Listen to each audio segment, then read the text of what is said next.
Harrison Price for Monday, January 5th, 2026, a presentation of Bet365. We're coming to you from the Pacific Toyota Dealers Studio here at the historic Wall Center. Visit shoptoyota.ca or visit your local Pacific Toyota dealer today. Matt Sekeres back alongside Blake Price, four-time Juno Award winner Mike Rogerson, hitting switches and conducting things for our first show of 2026. Welcome home, partner. Happy New Year. Sorry you got whatever you got on the flight, but looking forward to seeing you in studio at some point this week. Yes. I think I'll be in there tomorrow. Happy New Year to you, to all of our listeners and viewers, and thanks for locking things down over the holidays, and hope everyone had a fun and happy time. And we begin the new year with a lot of the same old from the teams that we cover. So hopefully some new stories to be told. Certainly hope so. First, I caught some of the videos you and your friends at TSN were producing from the Spengler Cup in Switzerland. What's the hollowed out baguette with all the cheese in it? The melted cheese called? Raclette? Raclette's a baked cheese with potato generally. That was just the fondue bowl, maybe is what you're looking at. Yeah. The fondue looked exceptional. It must be said. It is. I was very, very jealous in terms of holiday indulgences. What you I hadn't been eating dairy. I'd been very healthy up until that point. So yeah, fat chance. My body wondered what the hell was happening when I all of a sudden was feeding it pretty much non-stop cheese. But right. Hey, when in Switzerland, one is going to eat cheese. Let's get to our daily poll question. If the Canucks pick first overall, who should they take? Gavin McKenna, Ivar Stenberg, Keaton Verhoff, or you can vote other/trade at the Harrison Price X and YouTube channels. And if you are voting for D, other/trade, would love for you to specify in reply what you're thinking. First go at this, Mr. Blake Price. Oh, man. I'll first of all address it from a team need standpoint, but then I'll talk to you about the complicating factor. From a team need standpoint, and the need for a surefire player, I'm going Ivar Stenberg. The guy's got the resume right now. He is the safer bet to be a surefire NHL contributor. And the Canucks can't afford to miss, a non-NHL player, a bust. Oh, especially the first overall. I mean, there have been very few misses first overall in the history of the league. So, that being said, Matt, the higher upside is with Gavin McKenna. And if you throw in the fact that this team in particular does not have a long history of drafting Canadians with their first round picks, under most normal circumstances, I would say that does not enter the equation for any franchise, for any Canadian franchise in this case. But for this particular one, with the Swedish GM, who might feel the compulsion to not pick his countrymen, lest it looks like it's a favoritism. I do wonder if the Canucks are extra swayed towards Gavin McKenna because of this long history of drafting Swedes. And the fact that, hey, their most recent drafted Swede in the first round is a complicating situation right now with Elias Pettersson.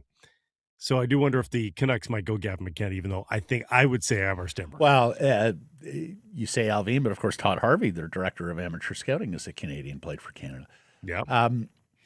There is a school of thought that the Canucks should take the highest upside potential player because they lack star power right now, with Quinn Hughes no longer a member of the organization and Elias Pettersson showing us to be, well, not quite a 1C. Plus, they have workman-like, but not stars on the wing. And unless Jonathan Lecker-Mackey becomes like a 40-goal guy, this team simply isn't going to have the star power to compete for Stanley Cups. But I'm with you. I voted Stenberg as well. Boy, I've been mightily impressed with the young man at the World Juniors. Had read about him, had seen what he was doing in the top flight of Swedish hockey, and that he's challenging a Daniel Sedin record for scoring in that league as a under 20 or draft eligible player. I was so mightily impressed at he plays much bigger than his listed size. He initiates contact. He survives contact. The head's always up. He looks like he's got terrific on-ice vision there and playmaking. Looks comfortable along the walls, even against bigger competition, and yet still does get inside and is threatening as a scorer, but particularly as a playmaker.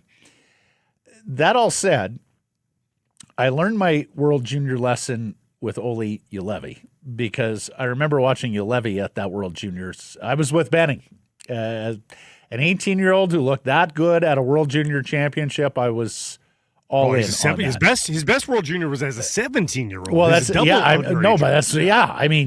was just extraordinary what he was doing as a, -1, -2 years compared to some of the competition at those World Juniors, Juolevi. But the World Juniors is only one piece, and I will wholly admit I saw nothing of Stenberg until this tournament. I saw Gavin McKenna a couple of times when Penn State has found its way onto conventional television. So you got to evaluate the rest of the season, the first half of the season, the rest of the season. Then, of course, you got the combine and how they do at the physical testing and how they do in the interviews. But right now, my vote is for Stenberg. I would select Stenberg, although there was a school of thought here. I shouldn't say a school of thought. I had a flash. Blake, if you are unconvinced on first overall, if you don't draw much of a distinction between McKenna, Stenberg, and Verhoff, Keaton Verhoff is the big right side defenseman, former Victoria Royal, North Dakota, collegian right now. People love the size. People love the puck-moving ability, the offense that he could bring. They don't quite love the skating just yet. That's something that may have to improve, but there's a lot to like there in Verhoff. If you are not convinced there's a big distinction between McKenna, Stenberg, or Verhoff, do you dangle the first overall pick to the teams picking second and third? Pick up what would surely be a very nice asset to drop down a spot or two, and let somebody else make the tough decision, and you still get one of the top three players. I realize there will be many who are now screaming, either at their screen or at their speaker going, Sekeres, they have waited so long to pick first overall, and the moment they get a first overall, you want to trade it? And I hear you, and I hear that school of thought, and there is a case to be made of, no, when you get this pick, you don't surrender the right to use it all that easily. But it's an odd year. If you're, again, unconvinced that any of these guys is a pure number one in any draft or don't draw much of a distinction, would that not supplementally help you push the rebuild forward if you got, say, another first-round pick for dropping down a couple of spots for a good young prospect, or whatever the case may be, whatever the trade package would be to drop from number one to number two or number three? Just putting that out there. Food for thought. You maybe look up whether or not there's anybody that has two projected picks right now inside the top 15, and that is not the case. Many teams have two picks in the first round, I thought but Boston nobody's does. got two. But no, they don't have a top three. They've got a top 20 and a top 15, but they don't. I've got Boston at 12 and 13 right now because they have the Leafs pick as well. Calgary right now has number 3 and number 29. Let's just do the exercise with the team. Winnipeg right now would have first overall. And, of course, this is subject to lottery, so very much could change. But if we're just going by worst picking first right now, Winnipeg has first overall, and then Winnipeg doesn't have another first rounder. In fact, I'm not even sure Winnipeg has a second rounder. Calgary has third overall right now. Again, for the exercise, they have 29th overall as well, the Vegas pick. The Canucks right now would sit at number 2, and at number 27, the Minnesota pick, if it all went to Hoyle. So just not impossible, but unlikely Boston jumps up to grab the second overall pick, right? If the Canucks are first, it's unlikely. Now, Boston they do have two second. shots there. Boston would have their own shot, and they would have the Toronto shot of jumping up. So there is a world, possibly. I would have to look at the pick odds here. So Boston has so Boston with the I don't have that here. Because, of course, you can only jump 10 spots, right? So Boston right now could not position itself to get to number one. They would have a 5% chance of picking number two, jumping up the 10 spots and picking number two. They would have a 4% chance from that Leaf pick of jumping into the top three. So still very, very unlikely for Boston to get into that territory. But I just found myself going through that exercise. And look, I say top three. If you're a huge Tynan Lawrence fan, the centerman playing in the USHL, who's ranked as the top centerman, if you're a huge fan of Ethan Belchetz, who's the massive power forward winger, 6'5", 230 in Windsor, they also figure to be top five picks or thereabouts. Chase Reed, the right shot American defenseman, also getting some run there as a potential top five guy.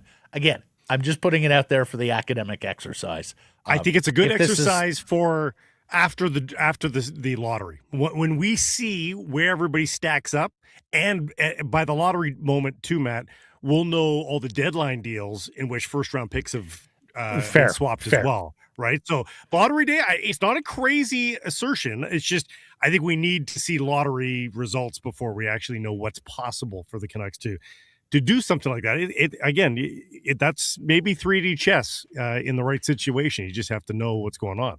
Well, and I bring that up because I had echoes of Brian Burke in my head over the weekend because, of course, Brian Burke is famous for telling the story that, he was going to trade his first-round pick in 1999. He was like, I don't like any of these prospects. He had told his amateur scouts, we're probably not going to pick in the first round because I just don't like any of these players.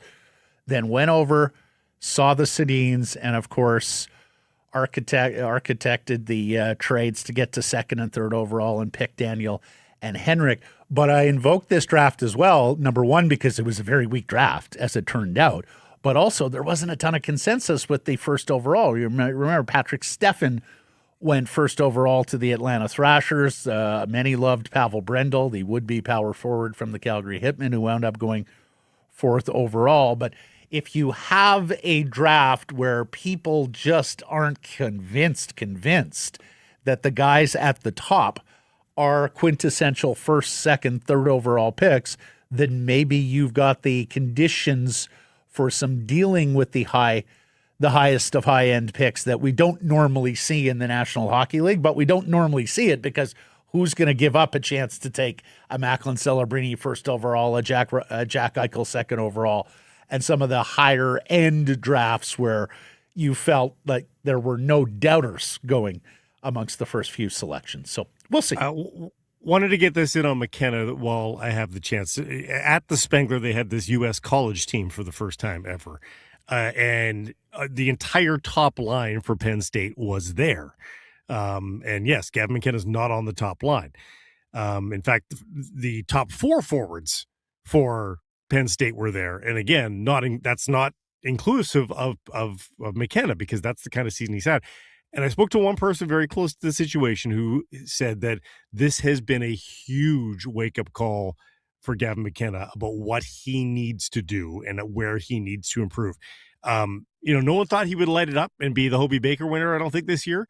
But I think Gavin McKenna thought it would be a little bit easier than it is currently going for him. And it sheds some light on the difficulty difference between CHL hockey and playing against, TJ Hughes is another Canadian on that U.S. college team at the Spengler. He's 24. He's a great player, but he's 24. It's a lot different. Yeah, I mean, Penn State has some drafted players already in their top six. Serrato, the Carolina draft pick, looks like a darn good player. Yeah. And look, if you wanted to be super kind to Gavin McKenna, you could say, World Juniors, short tournament, small sample size, don't have chemistry with anyone, playing Division I NCAA hockey, whereas he otherwise would be ripping up the WHL with the Medicine Hat Tigers. Underage at university. Very underage. All of these so-called warts, nitpicks, whatever you want to call them, are completely explainable. Highest end upside, highest ceiling, most likely to be an NHL top-end scorer, even if he takes longer than your quintessential first overall pick. He's the guy. You just have to be a little bit more patient. That's a very fair case to make on Gavin McKenna right now.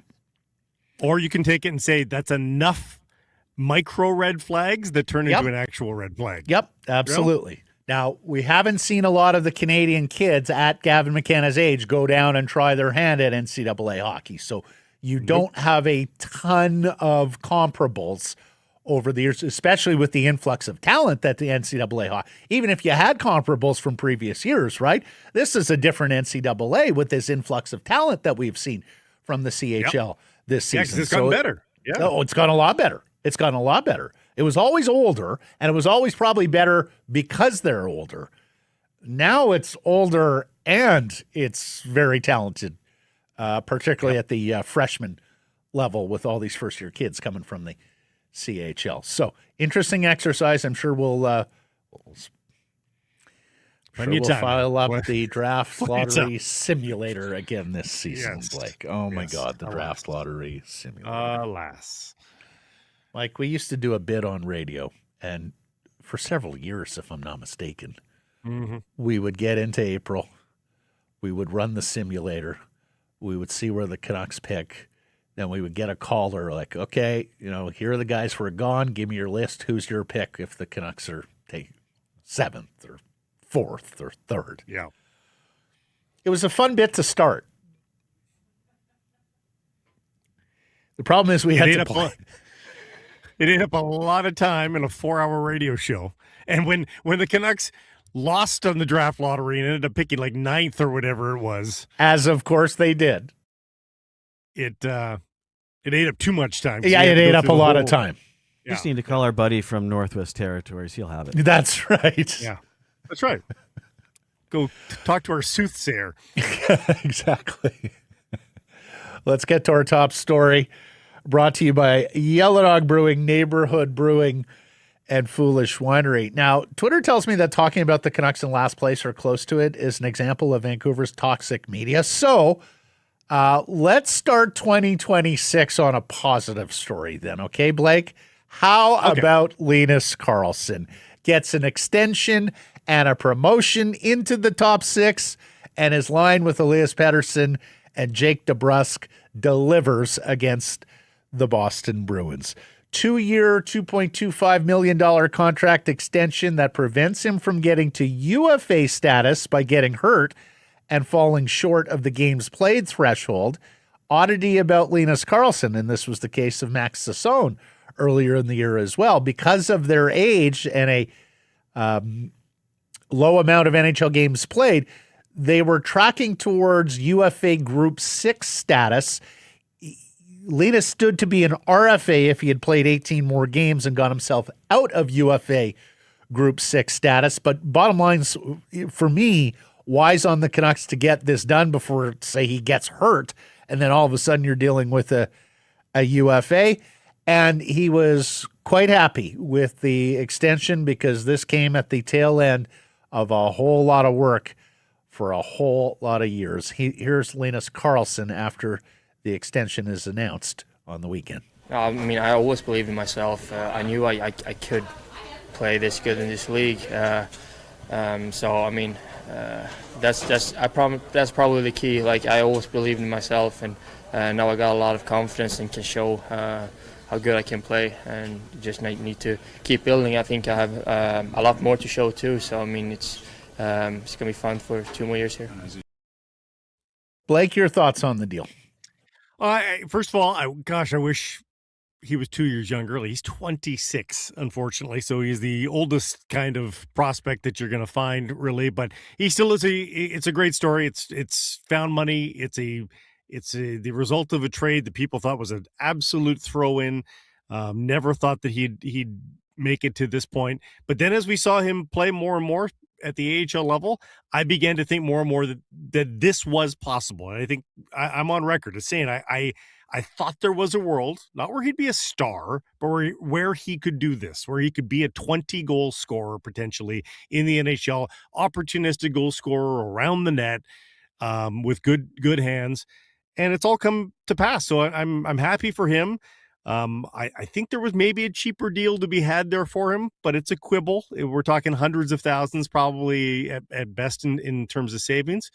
But it is a good story, and it's a little bit of proof too that the Canucks can probably stand to peel off a couple of more wingers here before the trade deadline and still be okay, because there are some guys coming up in the ranks, him and they would hope Jonathan Lekramaki as well, of course. Right. I hear you on the average annual value, but frankly, again, that's a tiny nitpick, and it's not it's not even one I subscribe to, because he's worth $2.25 million the way he's playing right now. That's easily a $2.25 million in the player. new world. Yeah, absolutely. Yeah. In fact, I was a little disappointed the deal didn't go longer. I'm wondering if they were a little scared off by the 3-year extension on Nils Höglander to go to a third year, because the third year, Blake, you would have got him for his age 29 season as well. And then, okay, into your 30s, goodbye. He's worth that AAV right now. And I think there's a greater chance that he stays at this level or improves from here than there is of regression at this stage of the game. I think he's that smart and detailed a player. And, even if he's a third liner at 2.25 is good value in the new world. Then you take a look at how he responds after getting the new deal against Boston. Look at some of these metrics. Shot attempts for the DeBrusk, Paterson, Linus Karlsson line at evens, 16-0. Shots, 10-0. High danger, 7-0. Scoring chances, 12-0. I thought it was wise on the part of Adam Foote to give him some run with some better players, and I think you've got to be absolutely delighted at what he was able to produce alongside better offensive players. So, look, that's one game. But if that is... in that tweet, you had 2 games worth of stats. And sorry. They were both great. So, I thought it was inspired by Foote to finally give him this opportunity that he earned it, and he's taken advantage so far. So good on Linus Karlsson. He remains one of the better stories on this Canucks season. Now, you mentioned the trade, and for those who don't remember, the Vancouver Canucks, the last time they dared speak of rebuild, at the deadline traded Alex Burrows, franchise icon, to the Ottawa Senators for forward Jonathan Dahlin. Now, Dahlin was a second-round pick who was looking really good, like a guy who was already outperforming his draft stock at the time, the son of former NHLer Ulf, we used to say Dahlin back then, who was a real comer, and Canucks fans were absolutely, you remember that deadline, Blake, and how over the moon the Canucks fans were with getting Jonathan Dahlin and that first-round pick from San Jose in the Yannick Hansen deal. Well, a year later, Jonathan Dahlin isn't getting the ice time that he wants in Utica, making noises about going home. I can remember signing off our show right before the trade deadline saying, hey, keep an eye out for Jonathan Dahlin. We were hearing that teams were calling on him. The Canucks were shopping him a little bit. People didn't want to believe it because at the time he looked like a pretty good prospect in a pretty barren pipeline for the Canucks. And they wind up having to move him for San Jose Sharks draft pick Linus Karlsson, who wasn't of the same pedigree, didn't quite project with the same offensive ability. Sure enough, Dahlin gets to San Jose. If I'm not mistaken, he had a really good October one year. Amazing start. He had an amazing start one year. I think we had him on the show after he was, doing so well. I think he had 9 goals in the fall. Yeah, it was ridiculous. But he wound up going back to Europe, and Linus Karlsson stayed and just improved. Here's Cody Severson of Canucks Army with his goal on the weekend. Linus Karlsson officially 13 goals, 10 assists, 64 NHL games played, surpassing Jonathan Dahlin's 12 goals, 10 assists, and 61 games played. It took 2,503 days and his replacement deciding to sign him at the last minute But Jim Benning has finally won an NHL trade. Pretty good, Cody. That gets a big thank you, Jim, right? That's big thank you, Jim. Yeah. Thank you, Jim. Not the only trade he won, but no, didn't win many. We get the sentiment. Yeah. And then there's DeBrusk in 3 games. I know you love this topic, partner, and you weren't here to discuss, but Jake DeBrusk got healthy scratched. And holy cow, has he responded. This from JPat. DeBrusk, since the scratching, 15 shots on goal, 28 attempts. Hit a post against Philadelphia, had his first multi-point game of the season on Friday with 1+2 against the Seattle Kraken. And then on Saturday against Boston, 7 shots on 13 attempts. The shot attempts 5-on-5 with DeBrusk on the ice were 22-0. The scoring chances were 17-0. We always say this. If coach wants to scratch a veteran to send a message, fair enough. It should probably just be the one, because beyond that, you're cutting your nose off. And sure enough, Jake DeBrusk, with the single-game scratch, has responded in a big way. And I think that was needed too, Blake, because in this season of misery, I couldn't bear thinking of multiple years with Jake DeBrusk on the team when he is woefully underperforming his contract. He was decent in his first year, and it looks like he's got an extra pep in his step since, as he called it, an embarrassing healthy scratch last week. Yeah, and the good news with him is he doesn't have to be much better to perform to his contract. Again, his contract is a bit of a steal for, I mean, right now he's a half-point per game player, Matt, and his contract is commensurate with a half-point per game player. Like, it really is in the new NHL world. So if he can get above a half point per game, which he has in his NHL career, you know, he's got to 50 points in 64 games. Boston Bruins a few years back. He needs to be a 50, 55-point guy for them. Let's face it. Come on. I mean, that's what they expected for sure. Mm-hmm. But I'm just saying, because of his price point, 5.5, that's a 20-goal, 20-assist guy for a lot of people. Like, a 20-goal, 20-assist guy is getting 5.5, signing a new contract this summer, Matt. So, but he needs to ensure, to me, that's the base level for him. Like, it can be no worse than that. And then, I think 25 and 25 is certainly doable. 25-20 is certainly doable. That kind of a breakdown. So I don't think he has to be much better. He just needs to be a little bit better. And this weekend was a good sign. What's up with our friends at Yellow Dog these days? Had a couple over the New Year's. We are always talking beer. We're going to switch it up. We're going to talk a little wine today. Foolish wine.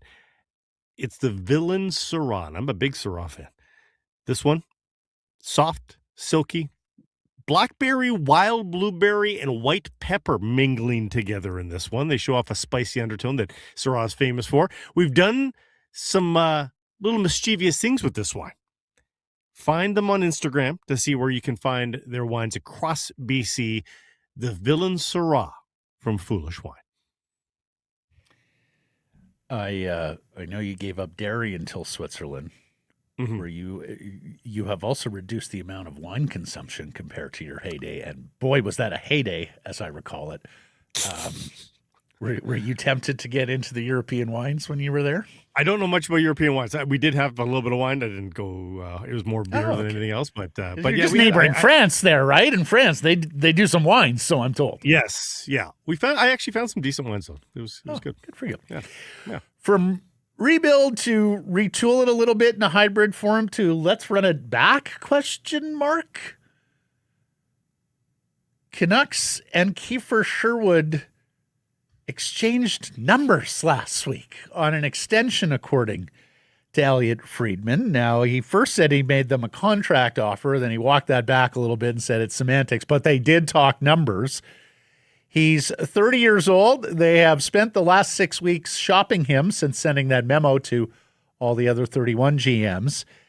Friedman reports there still remains a sizable gap between the two sides. Now, many believe that this is a negotiation ploy on the part of the Vancouver Canucks, that they didn't yet get the offer, the price they're looking for, and so they are trying to fear of loss would be Kiefer Sherwood suitors with the fantastical notion of an extension. Hey, we may just keep our guy. And with the rising cap, many believe that Sherwood could fetch a deal worth $5 million annually for multi-years. So I think Pinota and Irf were also floating the idea that maybe it was finding out the price for the teams that were calling. You're allowed to let them talk extension with the player, aren't you? With the agent, aren't you? In the final year of his deal, you are allowed. Yeah. Yeah. I mean, they absolutely have to put that in play. Like, why would you say no to that? Yeah. So, look, if it is genuine, I shudder to think what brought that about. Do they think they can get back in the playoff race? Do they think themselves a contender next year? Is the owner sweating not having Quinn Hughes or a player drawing card for the remaining home games? Sherwood, career high of 19 goals, 40 points in 78 games last season, also set an NHL record for hits with 462. Through 40 games this season, he's on pace to set even more career highs, 34 goals, 42 points. He's seen his ice time jump 2.5 minutes per night from last year's season averages.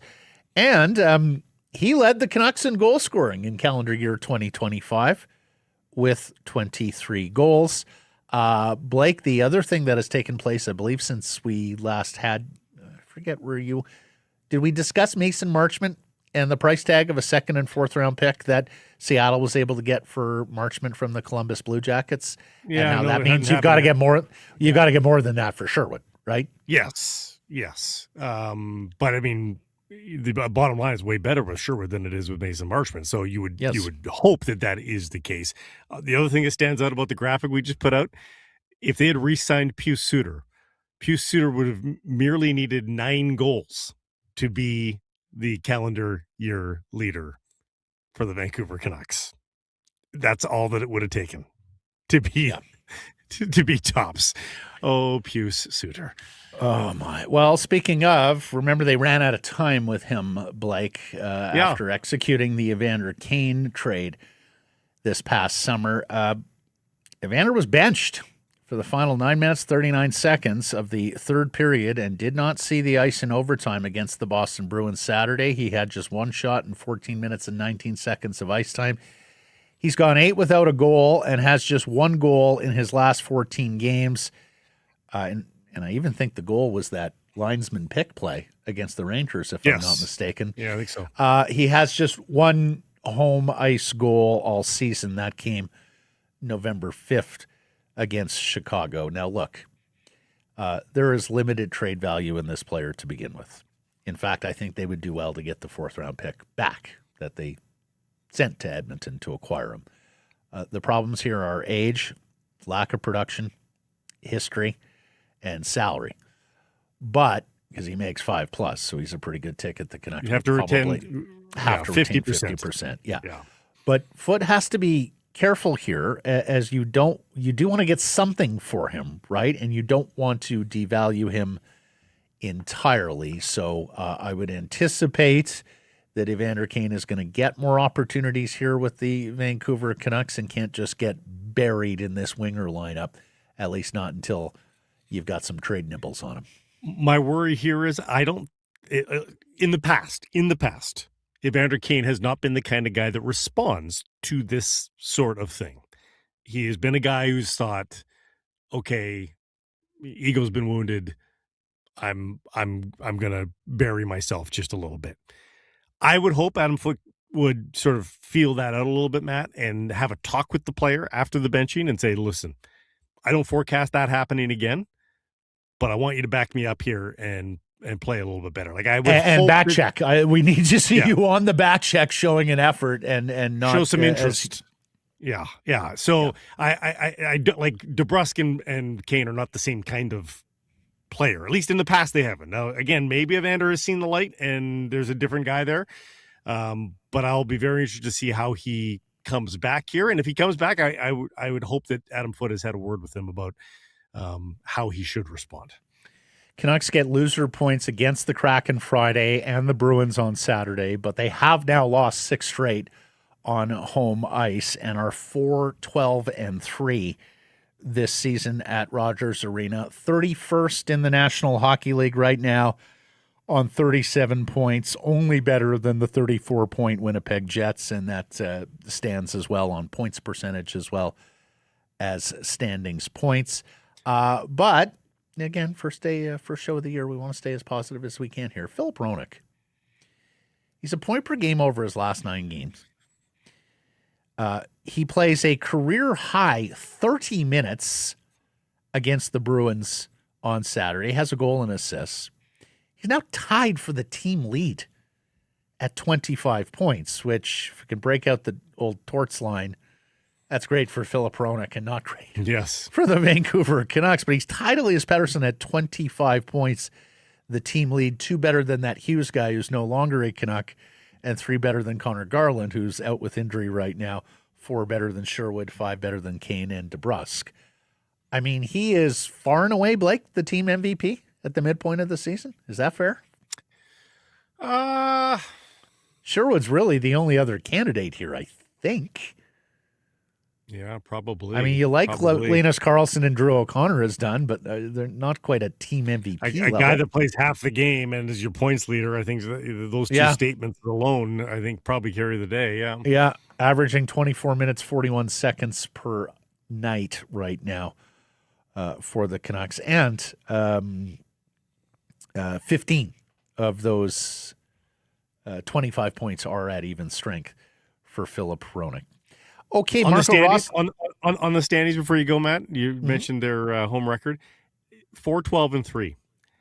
Imagine, if you will, that the team was 6-10-3 instead, which would still be putrid on home ice. But 4 points better. But 4 points better. They would be tied with the Utah Mammoth at 41 points. They would be 2 points back of a playoff position.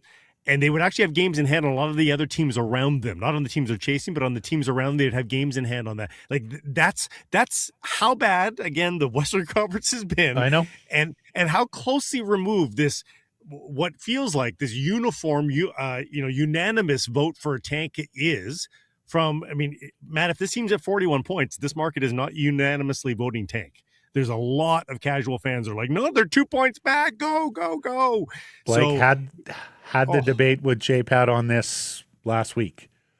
I believe it was in the context if they bring back Suter and don't go with Evander Kane, are they 2 or 3 points better this year? Yeah. And Jeff was like, okay, but does that change the equation for them? And I'm like, fucking right, it does. In their eyes, it sure as hell does. Blake, sure would. I mean, Foote has mentioned playoff contention recently anyways. Like, 37 points, 6 back. If they're a few points better than right, you're goddamn right. The owner, management, head coach, they'd all be sitting there with a straight face and talking about playoff contention. And frankly, by pure standings points, they wouldn't be wrong. I mean, they'd be miles away from Stanley Cup contender. I think we could all agree that, even if they wouldn't acknowledge it. But you're damn right they would be talking about being in playoff contention. They wouldn't be in fire sale mode, shopping Sherwood and others. Right now, they would be looking at, what do we have to do to make the playoffs? Is there a guy who makes sense that we can add now? We're early movers before the deadline to try and make the playoffs. Never mind where they'd be if they had a 500 home record. They'd be in the playoffs. But if that 6-10-3 would still be the worst home record in the West. That would still, so all I'm moving them up to is a little bit better as the worst home record, right? And they would still be in the mix. It's Blake, the Kings are 6-9-4 at home and are on the final wild card spot right now in the Western Conference. Yeah, we had a sense this year that Chicago and San Jose and Nashville would be a little bit better, and you wouldn't be able to fatten up on the worst 3 teams in the West, as some teams have done. Yeah. And that part is true. We also got the sense looking at I remember our preseason prediction show where we're like, I just don't think this is a very good conference top to bottom. They should be able to grab a playoff spot against this lot, and probably won't happen. But if they want to make the case, hey, we're still in this thing, God, by standings points, they could actually still make that case. Especially against some of the teams that they have games in. They got games in hand against Utah, 1, St. Louis, 2.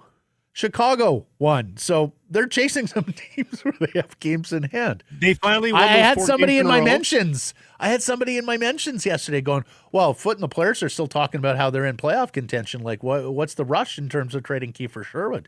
And I was like, oh, okay. They finally won those 4 games before Christmas in a row. If they did that again starting tonight, they would be right back in the thick of it. It's tomorrow. It's crazy. Yeah. Starting tomorrow. Yes. Yeah. Okay, Marco Rossi, Connor Garland. They're out tomorrow against Buffalo as the Canucks start this 6-game Eastern road trip. Detroit Thursday, Toronto Saturday. Adam Foote on Marco Rossi's injury. And I want to bring this up. Oh, did I send this to you, Mike? I didn't get that one. Oh, okay. We will bring this up when we talk to JPat. Foote saying they're trying to stop something that if you don't take care of it now could progress to something you don't want it to be. It's probably the right thing as far as caution to put it behind us. You don't want to get him to a spot where he might need something else to happen. So I think they're doing the right thing with Marco. They're also doing the right thing by the tank here, Blake. Get him fixed. Don't make him worry about, I got it to impress my new, team and teammates and fans, the centerpiece of the trade. I can imagine Marco Rossi feels a lot of pressure right now. This is the correct move. Get him healthy whenever that may be. Also, if you've got a 5 out of 10 injury, but if you keep using it, it becomes a 10 out of 10 injury. Those 10 out of 10 injuries aren't the easiest to just put in your rearview mirror permanently. Those can become recurrent injuries. Oh, that guy's always got a problem, blah, blah, blah, because you let it get to that point. So not only is it good for what you're saying in the short term, but in the long term as well, you don't want to create a situation where you've done such damage to whatever it is that it's back 2 years from now, back 2.5 years from now. Connor Garland out at least a week. Foote says Rossi has actually been moved to IR because they needed the roster space to recall Surrey's Archdeep Baines, who is up from Abbotsford. Fiip Chytil takes part today in Canucks practice in Buffalo in a non-contact jersey. Teddy Blueger is also on this trip. Does look like Elias Pettersson, EPD, is going to be sitting again tomorrow night against the Sabres. That's not one I understand, given the alternative of P.O. Joseph. World Junior Championships, where Canada loses 6-4 to the Czech Republic last night. Kelowna Rockets forward Tomáš Politín scores the winner with 74 seconds remaining. It will be a third successive year where Canada does not win or even play for the gold medal after 2 fifth-place finishes. In fact, they lose to Finland this afternoon. It will be a third straight year without a medal at the World Juniors, Blake. And look, previous year's teams, the last 2 years, I've looked at it and went, okay, I'm not sure they're as head and shoulders above the competition as they have been historically at this tournament. This year, they absolutely were. This year, it was a failure of talent to play to talent and coaching to get the most out of this talent. I got to say, that collection of forwards is single-handedly one of the best pedigreed collection of forwards I've ever seen from Canada at a World Juniors. People were talking up the 3 goaltenders, 2 of whom were returnees, as being the strongest in the crease Canada has been for a number of years. Pity North Van's Joshua Ravensbergen didn't get more of an opportunity. This is an abject failure from Hockey Canada. I hear you, and listen, the forwards could have been that much better. You didn't think about all the NHL guys that weren't there. So it was great as it was, could have been even better. And yet I do want to give credit to the Czechs. They were forecasted to be a great class of Czech players too. And they played a near perfect game versus Canada after doing some yeoman's work in the opener versus Canada as well, and it helped, I think, for the Czechs for them to play as well as they did in that opener versus Canada and have the intel on what they were facing in this medal round game. And then I do think we are, one mere universe away from them winning that game with the kind of bounces that they didn't get with all the posts that were hit, 2 successive penalty shots that were denied. I mean, they were outshot, 16-6 in the midway part of that game. And then they had a spell where they kind of, on the judges' cards, they won the second half of the game by a fair amount and yet lost still on the scoreboard over that same amount of time. So I don't think they were far off from winning this game, Matt. And then if they're into the gold medal final, I think win or lose, you're not too concerned. But Blake, they weren't very good in the preliminary round either until they got to that final. They were ordinary. Slovakia. Nope. Very ordinary. That's fair too. That's fair too. People do this all the time. I don't mean to disparage the Czechs. You're quite right. The Czechs and the Slovaks, actually, for the last few years, are much better classes of players than we had seen after the Velvet Revolution, when really both federations were out of money. It was very difficult. You look at this Czech team, the 2 first-rounders on the back end, Mrtka down in Seattle, and Juracek, the younger one, Adam, from St. Louis. The first-round forward, and he's a monster too, and Nestrasil, as well as Adam Novotny, who's a big kid who's going to be a first-rounder in 2026. But Blake, there's also, 1, 2, 3, 4, 5. They have 6 forwards who have been bypassed in 2 drafts. They have 2 defensemen who have been bypassed in 2 drafts. They have 3 goaltenders, none of whom have been drafted. I think one has gone through at least 1, if not 2. They got a goal from their 13th forward though last night. They generally ask the bottom 2 lines to just not surrender goals, and then they ask their top 6 to find a way, and that's generally been the way that they've gone about business. But they got a little bit of depth last night, and they played everything else perfectly. It was a good game. Yeah. The games at the medal round, knockout round level at the World Juniors tend to be just bangers. I've absolutely adored sitting down. They tie it up late, and you think Canada's got it off. I know. I know. Yeah. And they give it up again. Yeah. This will be the first time in 13 years where one of Canada, the United States, or Finland do not win the World Junior Championships. And, of course, we know Sweden and the history here in terms of usually being undefeated in the preliminary round, right? Like, it's almost a guarantee that the Swedes are going to go through the preliminary round undefeated. It is also almost a guarantee that the Swedes are never going to win gold at this tournament. They have 2 gold medals at this tournament since 1981 as one of, if not firmly, amongst the top 3 hockey-playing nations of all time. 4th place last year, silver medal 2 years ago. They last won the gold in 2012. And look, the Czech Republic as well. Has really come on here in recent years. And so whoever wins tonight, I will feel very, very good for that program and for that nation in terms of their hockey building. God knows the Swedes have deserved more golds than they have gotten at this tournament. And the Czech program in ascension has been a very good storyline for the world of hockey. I forget what the stat was, but for a while there's the Swedes, I think 20 odd games straight in the round robin portion of the tournament without winning a gold. I forget what the number was. It was huge. I thought it was 30 something. Is it 30 something? We can look that up for E's and O's, but no, there was a time where like the Swedes hadn't lost for, I want to say it was like a decade or something. Yeah, in the preliminary round, and like 0 golds. Yes, yeah, crazy. And Czechia hasn't won a gold since 2001. They have played for medals the last 4 years, though. So good on Czechia. Called them the Czech Republic earlier. Don't put me on E's and O's just yet. Okay, we still need another year. If I'm still calling them the Czech Republic at the Milano Olympics, then you can put me on E's and O's. They prefer Forgiven. Czechia. Now, old habits die hard. Canucks prospect Braden Coots has 1 goal in 6 games and a bottom 6 role for Canada.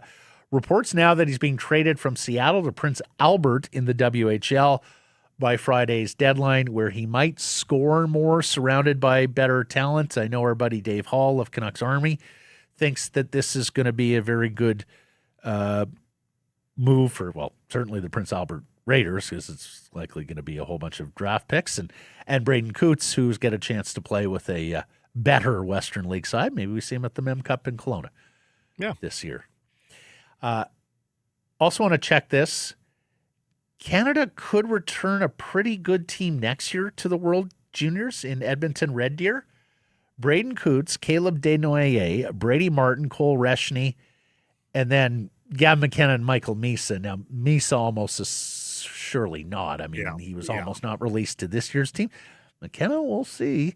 They could all potentially return at forward next year.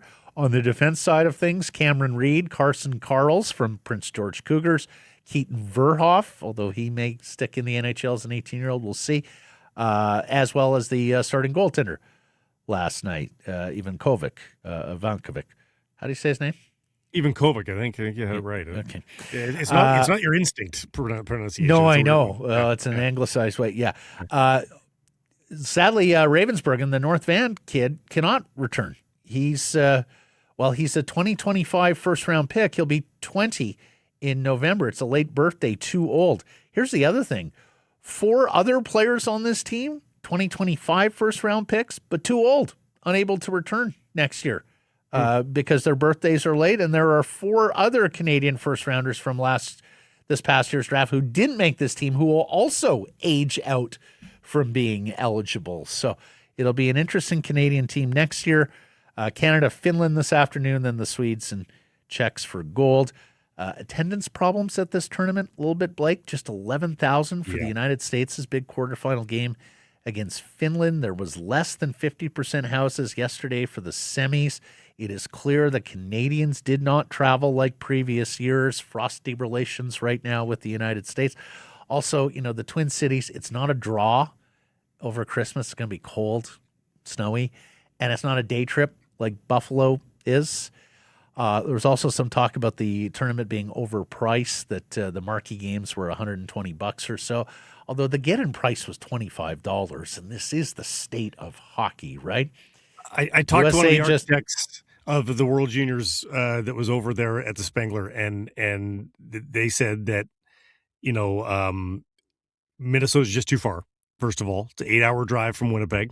And also with the politics being what they are, that there wasn't unanimity amongst Canadian fans to give money to Americans right now with the tourist dollar.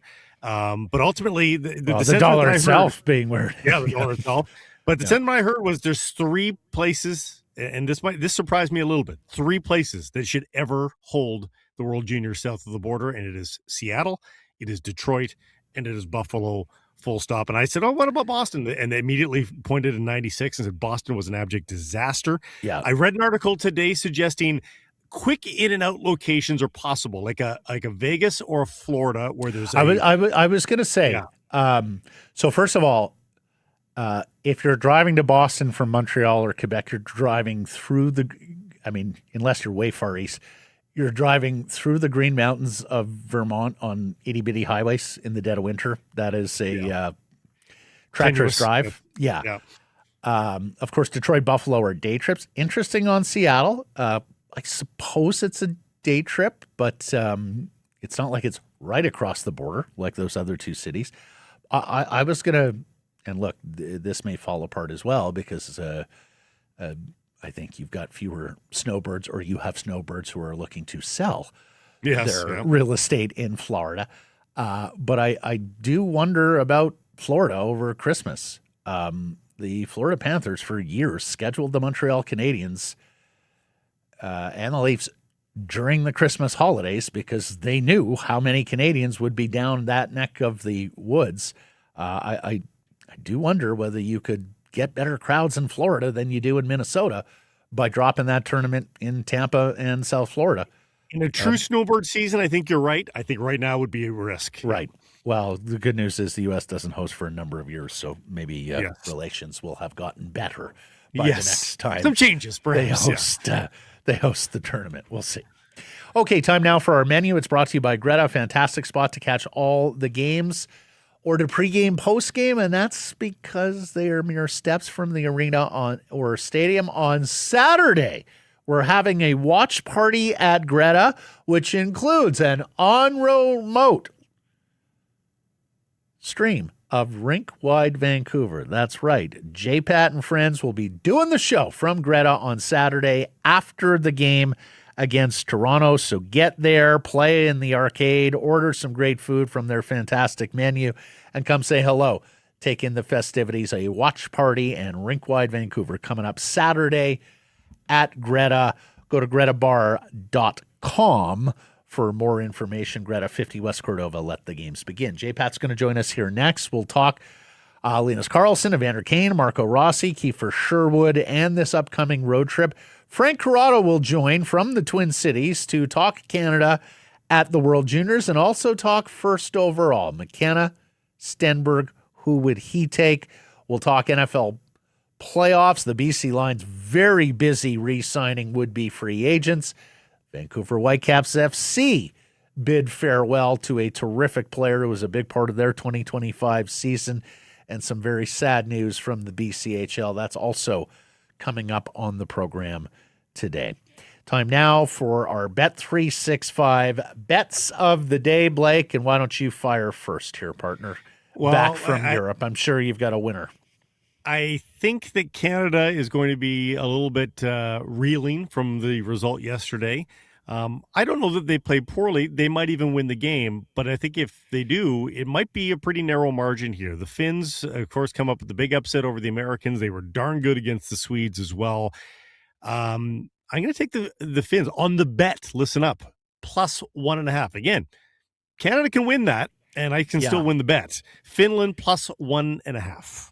You know why I love that, partner?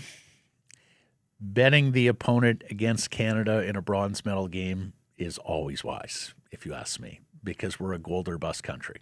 It's a bigger game for Finland. Bronze means something to the Finns. I can remember sitting with our friend Vesa Rantanen and all the Swedish journalists at the, I believe it was the quarterfinal at the 2010 Vancouver Olympics, where, if I'm not mistaken, the U.S. had like 4 or 5 goals in the first period. We're blowing them out their doors. And the discussion amongst the Finnish journalists, somewhat exasperated, was, we should just aim for bronze. We should never even think gold. We are not a gold-winning nation. Let's just go out there and try and win bronze at every international tournament. So I like where you're going. I'm going to go on the gold medal game. I like Sweden to win. I don't like the value at minus 139 on the money line. So I'm going to take them on the puck line, hope for the empty netter. This is win by 2 at plus 170. And I'm also going to take the over here. I think you're going to see some goals tonight. I think there's a good collection of offensive players, over 6.5 goals at plus 105. This segment, a presentation of Bet365. Whatever your bet, it's never ordinary at Bet365. Download the app, get in on the game, use code NATION when doing so. Must be 19 or older. Please play responsibly. JPat is next.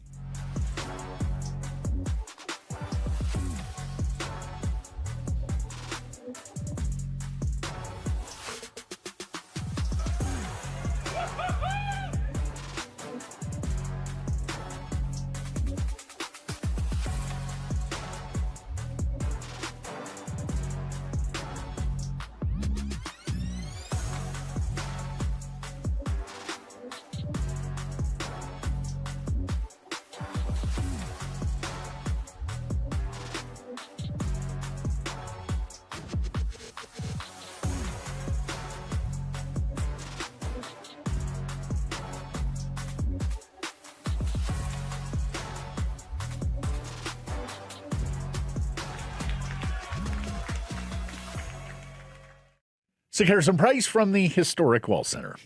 I'm glad to talk once again here in the new year about the 2026 Toyota Prius plug-in hybrid. Yes, this segment brought to you by your Pacific Toyota dealers and the Prius in particular. This is a electric vehicle if you want it to be, but it's also a rangefinder. It's a trip locator. You can set it to a long-term destination, and because you got the gas backup, folks, its range is forever, it feels like. Don't get range anxiety. Get the Toyota Prius plug-in and get a really fun car with loads of space and interior that you can go on road trips with, but also blowing past the pumps on a daily basis when you're running errands here in the city. Go check it out.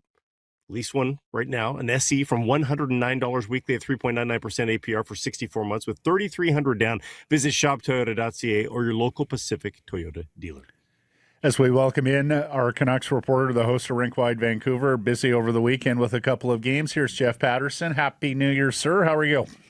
Yeah, good. Feel like I should have had the funny Happy New Year's hat on, but I don't. We're a few days removed, so just nice to see you guys, the gang, back together again here. Yeah. Yes, you too. Thanks for your help over the holidays. Yes, Jeff, we'll start with Kiefer Sherwood and this report from Elliot Friedman that the Canucks tendered him a contract offer last week. Your thoughts on that? Are we still talking about a trade candidate, or are they trying to fear of loss some of his suitors? No, I have to. In my heart of hearts, I have to believe that this is all part of the negotiation game. And is it just trying to spark phone calls from others to find out what's going on around the National Hockey League? They can't. They simply cannot. This is their best trade chip. It's the best trade chip that this organization has had in years, outside of Quinn Hughes, I suppose. But in terms of pending UFAs, they get one opportunity at this. And the idea that they would reconsider even for a second when you already have Brock Besser and Connor Garland and Jake DeBrusk and even Linus Paterson all locked up well into their 30s, adding yet another player that qualifies in that category, and as part of a group that's won absolutely nothing together here, it just makes no sense. So I have to think that there's method to the madness here. What exactly it is, we know there's a lot of madness, both in the front office and with the fan base. I just, like, did they double back with the agent just to see if somehow something had changed? But even at that, even if they got Sherwood at a discount, it makes no sense. So I have to think that there was more layers to this than them simply presenting any kind of new offer to Kiefer Sherwood. Yeah, Linus Karlsson signing two guys. I mean, that sort of negates this as well, or it's a proof of you trade these kinds of players that want to quadruple their money because you can get players like Linus Karlsson at a way cheaper freight. So to me, the signing of Linus Karlsson is even more of evidence that they're trading Kiefer Sherwood. Yeah, I think there's something to that, but I also think too the timing of the Kiefer or this Linus Karlsson deal over the weekend was strange to me, in as much as this guy, for the first time in his National Hockey League career, got on a little bit of a heater, and that's the time you want to negotiate with him? Like, not that waiting 2 weeks was really going to change an awful lot, but it just felt like the height of the Linus Karlsson market, the money's a little more than I expected. Now, it's not an exorbitant sum, and with the cap going up, this isn't about, how can you squeeze Linus Karlsson under the cap? Linus Karlsson deserves a raise. The guy has done everything that this organization has asked him to do at both the AHL level and now in the National Hockey League. And I guess maybe there was a little bit of a fear if they didn't do a deal now. And we talked about this last week about, hey, maybe it's time to look at a contract extension for Linus Karlsson. Playing with Linus Paterson over the weekend, if that's something that's going to continue here, if they move out Kiefer Sherwood and at some point they move out Evander Kane, somebody's got to absorb those minutes. He had arbitration rights. And, if you take a 20-goal season to an arbitrator, you're going to get paid. Now, I don't think you would get paid a whole lot more just based on his body of work, but maybe the fear was that he would be armed with a little more ammunition should it progress to that. So again, it's a little bit more money on an annual basis than I anticipated. Like Max Sasson got $1 million a year for 2 years. He's got 8 goals. Linus Karlsson's up to 10, and Karlsson's had way better opportunities. Even if his ice time's low, he's had power play time that Sasson hasn't. And I kind of thought, like, just the way the Canucks have done business over the years, that first contract where they give a player term at any point, it's usually one of those show me deals. And so I sort of anticipated that it would be more in the neighborhood of 1.5 a season. So, again, it's a little more than I thought, but if he continues to produce, this sort of stands, I think, too, as a beacon of, like, who else? Like, I think up until this point, guys, like Zach McEwen has kind of been the guy that you point to, and you think the development system of the Vancouver Canucks is a player that they brought in, who you wondered if he was going to get to the next level. He did. He's still in the NHL. Linus Karlsson, though, I think maybe now goes to the top of the list of organizational development projects that they have taken from a guy that there were a bunch of questions about his foot speed and was there enough there, and here he is now into double digits as a goal scorer. And so there's some value in that, as you can hold him up to other players in the organization and say, follow the Linus Karlsson path, and you too can get yourself paid. Well, and Jeff, and we mentioned in the first segment, he gets an opportunity with Paterson and DeBrusk, and that line is fantastic against the Bruins on Saturday. Might he be the guy who unlocks both of those players? Well, both have their struggles. More, why would you go away from it? Just ridiculous possession numbers. I thought the Canucks, that was one of their better games in a while. They were the better team than the Boston Bruins and doing it on the back end of back-to-backs, but this team is just good enough to find ways to lose hockey games. That's what they do. And that was the case the other night. Like, both of their goals were lucky bounces. They don't have enough finishers. And I thought, wasn't it something? Not only the hometown kid that grew up in Yaletown, but Fraser Minton's a 21-year-old who scores a power play goal in the first period, and he's out there scoring the dagger in overtime. Like, this should be, that's Jonathan Lecker-Mackey, essentially. And, you know, it was nice to see Liam Ogren get a shift in overtime. And in fact, he had the only Canucks shot in overtime. So I like that. But if, you know, the white flag has been raised with the Quinn Hughes trade, then it is time to start to see some of these younger guys in different positions. And great that Filip Hronek plays 30 minutes a night, but that eats a lot of ice time and development time for other defensemen. So I don't know if in the big picture, Phil Hronek playing half the hockey game the way Quinn Hughes did ultimately is in the best interest of development of others. So I just thought that was an interesting contrast to see a young guy getting the opportunities and making the most of them for the Boston Bruins, while the Vancouver Canucks find yet another way to come up just a goal short. And, of course, Minton was the proceeds of the Brandon Carlo trade that the Bruins made last year with the Toronto Maple Leafs. Evander Kane, and this is a delicate dance somewhat, Jeff, because if he does have trade value, I think the Canucks would like to maintain it between now and March, and yet push came to shove for Adam Foote on Saturday night, who benches Kane for the final 10 minutes. How did you see that play? How did you see that, and how do you see it playing out from here with Evander? Well, probably long overdue in the big picture, but to your point, you're right. Like, if they have any hope of peddling this player on an expiring contract, then you don't want this to become any sort of regular routine, but another sort of egregious giveaway and back check. We've seen a bunch of those on the season. 9 games now without a goal? I think 3 in his last 21 or 22. So a ton of heat on Brock Boeser for his lack of production, but Evander Kane has fallen right there into the trade. It's been a wildly underwhelming season for Evander Kane. I think everybody from the Canucks on down expected that there would be a little bit more on the offensive side. There would certainly be a little bit more on the pushback and the physical element. That hasn't been there.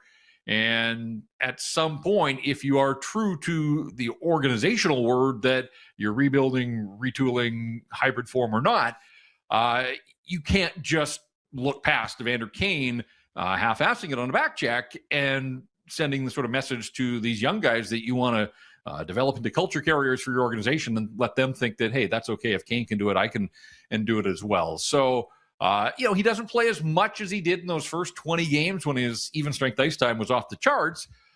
He has reduced the silly penalties that he has taken, but it's just he's treading water. I mean, he's out there, but nothing really is happening, good or bad. So, yeah, it's going to be interesting to see. Was this a one-off?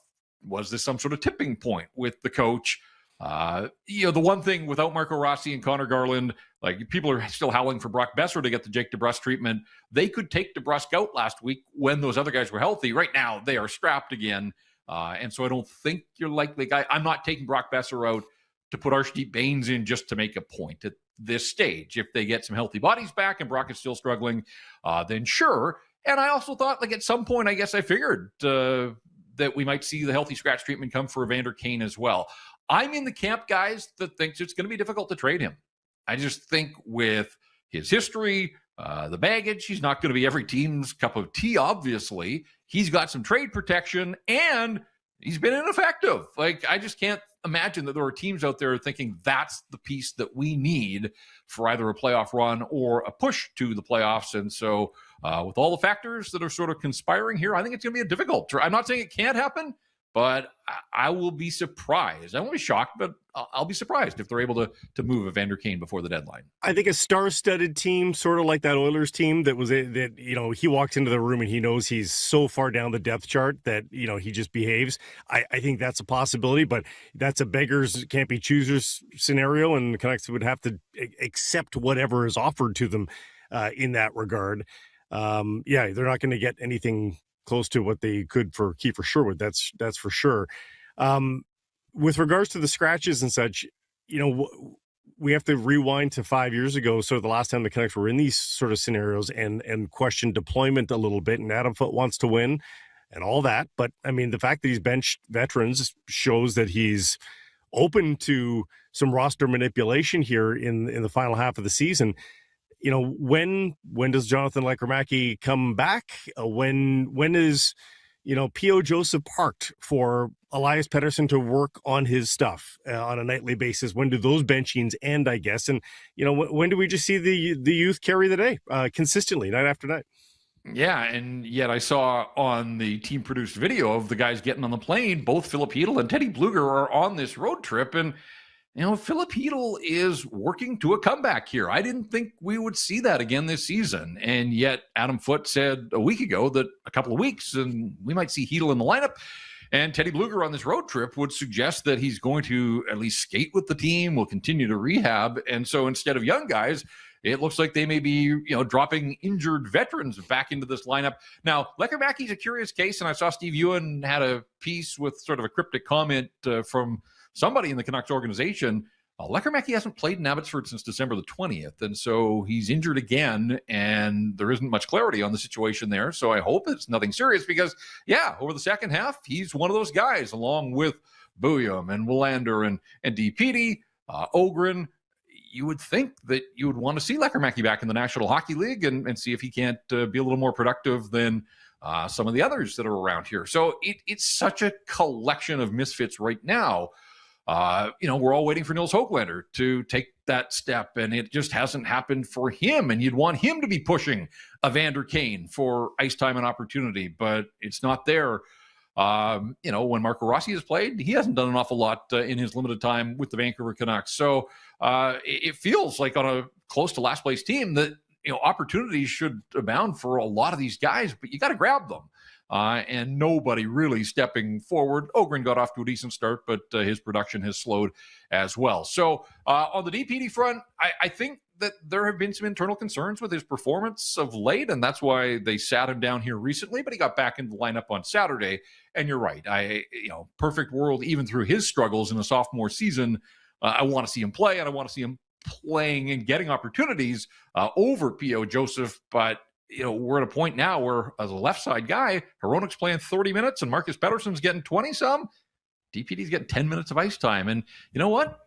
I do wonder if at some point, could you get him back to Abbotsford and ramp up the ice time again? If this season's going nowhere, you can talk about on-the-job development in the National Hockey League, but if it's only 10 minutes a game, might he at some point benefit from going down to Abbotsford and being asked to play a starring role there and sort of build his game and his confidence back up? Speaking of cryptic, and we mentioned this in the first block as well, Jeff, but in reporting that Marco Rossi and Connor Garland are going to miss some time, Adam Foote said this, and we've got the visual for those of you on visual platforms, on Rossi. They're trying to stop something that if you don't take care of now could progress to something you don't want it to be, and so on and so on. You have any sense of what's ailing Marco Rossi? Originally, I thought it was a blocked shot, that he blocked a shot in the Philadelphia game and didn't play the final 8 minutes that night, and we haven't seen him since. But then when I asked Adam Foote about it, and you see that quote there, that reads far more, and this is mere speculation, and trying to read between the many lines there, and that's all we're left to do. That sounds like a groin type of thing, that rest and rehab now, that if he were to try and gut it out and play through it, could really do some more significant damage. So again, I'm spitballing, but that's it feels like that kind of sort of soft tissue, whether it's midsection or groin or whatever, where if they're a point out and they need all hands on deck to make the playoff push, maybe ask a guy to gut it out. But again, when you're 31st in the league and going nowhere, there is just no reason for anybody to put their body on the line here and risk longer-term injuries. So that seems like the prudent play. I know that they don't get the benefit of the doubt, and they probably don't deserve the benefit of the doubt with some of the medical situations of years gone by here. But I think right here and right now, resting Marco Rossi, the fact that Rossi went on IR and Connor Garland didn't, I asked Adam Foote if we could read into that in any way. He said no, that really they had to open up a roster spot to get Archie Baines back up here. But I would think that just by the nature of putting Rossi on IR as opposed to Garland, that leads me to believe that maybe Rossi is a little longer.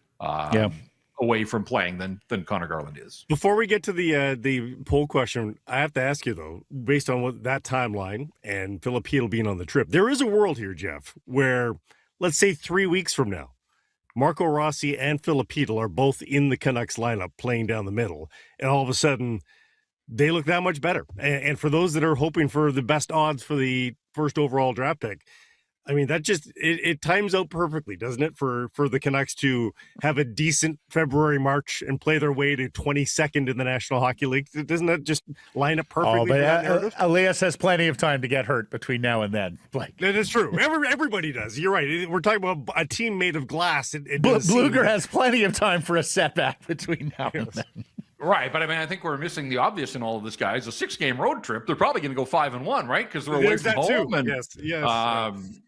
You're right, and I think somewhere in somebody's office with a whiteboard at Rogers Arena, there is a depth chart that has Linus Karlsson, Marco Rossi, Fiip Chytil, and Teddy Blueger as the 4 centers. Now, whether we ever get to that point, these are the Canucks, the season, the injury bug, I'll believe it when I see it. But it also sort of begs the question, what about Aatu Ratu? What about Max Sasson? Like, you can't have 6 centers in the lineup, or at least you can't have 6 guys playing center on a given night.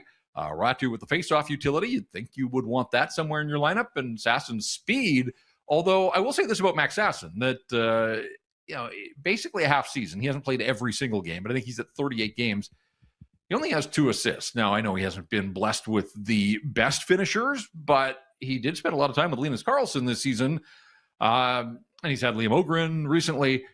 Only 2 assists as a centerman in the National Hockey League kind of lends me to this thinking that we've suggested over the years that, at the NHL level, Max might be better served to be a winger. And maybe that makes the decision that much easier for them to slide him out to the wing. So in this season, it really is one of those things. I think Adam Foote just has to deal with the guys that he has in front of him. He can't think 2 weeks down the line about what might be, because twists and turns are likely to present themselves. But you're right. Like, the way you suggest that would be the strongest center ice lineup that they have had all season. And you look at the schedule here, these 6 in a row on the road, but then 8 at home, and home has been a disaster. But I keep thinking at some point they're due to get a bounce and a couple of wins along the way.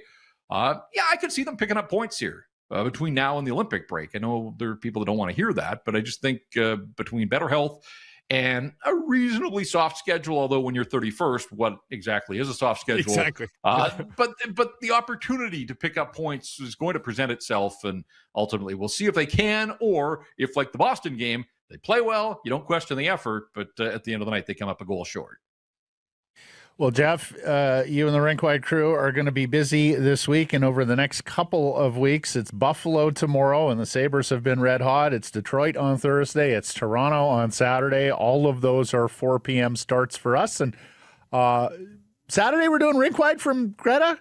We're taking the show on the road. We're going to do it live. We always do it live, but we are going to do it live on location this time. Yeah, so should be some fun. Done a lot of live on locations throughout the years of broadcasting, but we haven't taken RinkWide out on the road like that. So, watch party, Vancouver, Toronto, regardless where they are in the standings. It's usually an eventful night and should be some fun there. And so hopefully people will come on to Greta for the watch party and stick around, and the playoff football will be on big screens along with hockey. So there's lots going on there, and through it all, we're going to do a little post-game live stream. Looking forward to that. Come on down to Greta on Saturday. Thank you for this, Jeff. We'll catch up on Friday. Sounds good, guys. Thanks. So here's some price from the historic Wall Center. They've got good pizza in Europe, Matt, but pizza is its own thing, and I missed it. That's right. And now I can get back to it. And you know me, I'm a large quantity guy. I prefer pizza in large quantities. And you need some left over for the next day, right? Like, it's better the next day. Day after day, in fact. You can get a large 2-topping pizza with your choice of side and 2 cans of pop. Sit down when I tell you this. For $19.99 at Pizza. That's pizza, obviously, but you can choose from popcorn chicken, 4 chicken tenders, creamy garlic-loaded tots with dip, or garlic cheese fingers. That's in addition to the pizza. That's a full meal. $19.99. Only $19.99 Ed Pizza. Go check it out. As we welcome in former Vancouver Canuck, TSN hockey analyst, and member of the 7 a.m. gym club there in Minnesota, so I read, Mr. Frank Corrado. How are you? Happy New Year. Good to see you, Frankie. Happy New Year, boys. Yeah, it's been the gym club has fallen off a little bit. I will say it was fairly empty You don't yesterday. say. Although it's supposed to be the new year. It's supposed to be a rededication to the gym club. Oh, on the 1st and the 2nd, it was busy. But, yeah, not so much on the 4th and 5th. If you don't understand the reference here, Jeff O'Neill has taken it upon himself to take attendance in the hotel gymnasium each and every morning and tweet out who makes it at what time and how hard they're working. So I don't know what's more fabricated, like his tales of who's in the gym or his tales of my driving skills. I don't know which one is more fabricated. Yeah, there was that post as well. The good news for you, you don't ever have to drive O'Neill around again. Yeah, trust me, that I won't. And that has its merits as well. Okay, before we get into the individual prospects here, because we are looking at a Canucks team that is 31st in the NHL and looks like it's going to get a very high pick and be able to take one of these young prospects who are in attendance, if nothing else, at the World Juniors. Let us start with the calamity that is Canada, Frank, because honestly, look, you might want to look at it with a harsh eye and say, oh, okay, they weren't the deepest on defense, but all the pre-tournament talk was this is as good as they've been in goal in a long while. Returning players there, good prospects, and one of the single greatest collections of forwards that we have ever seen from a Team Canada, where virtually everybody is a first-round pick or is going to be a first-round pick like McKenna. Where did it all go wrong, my man?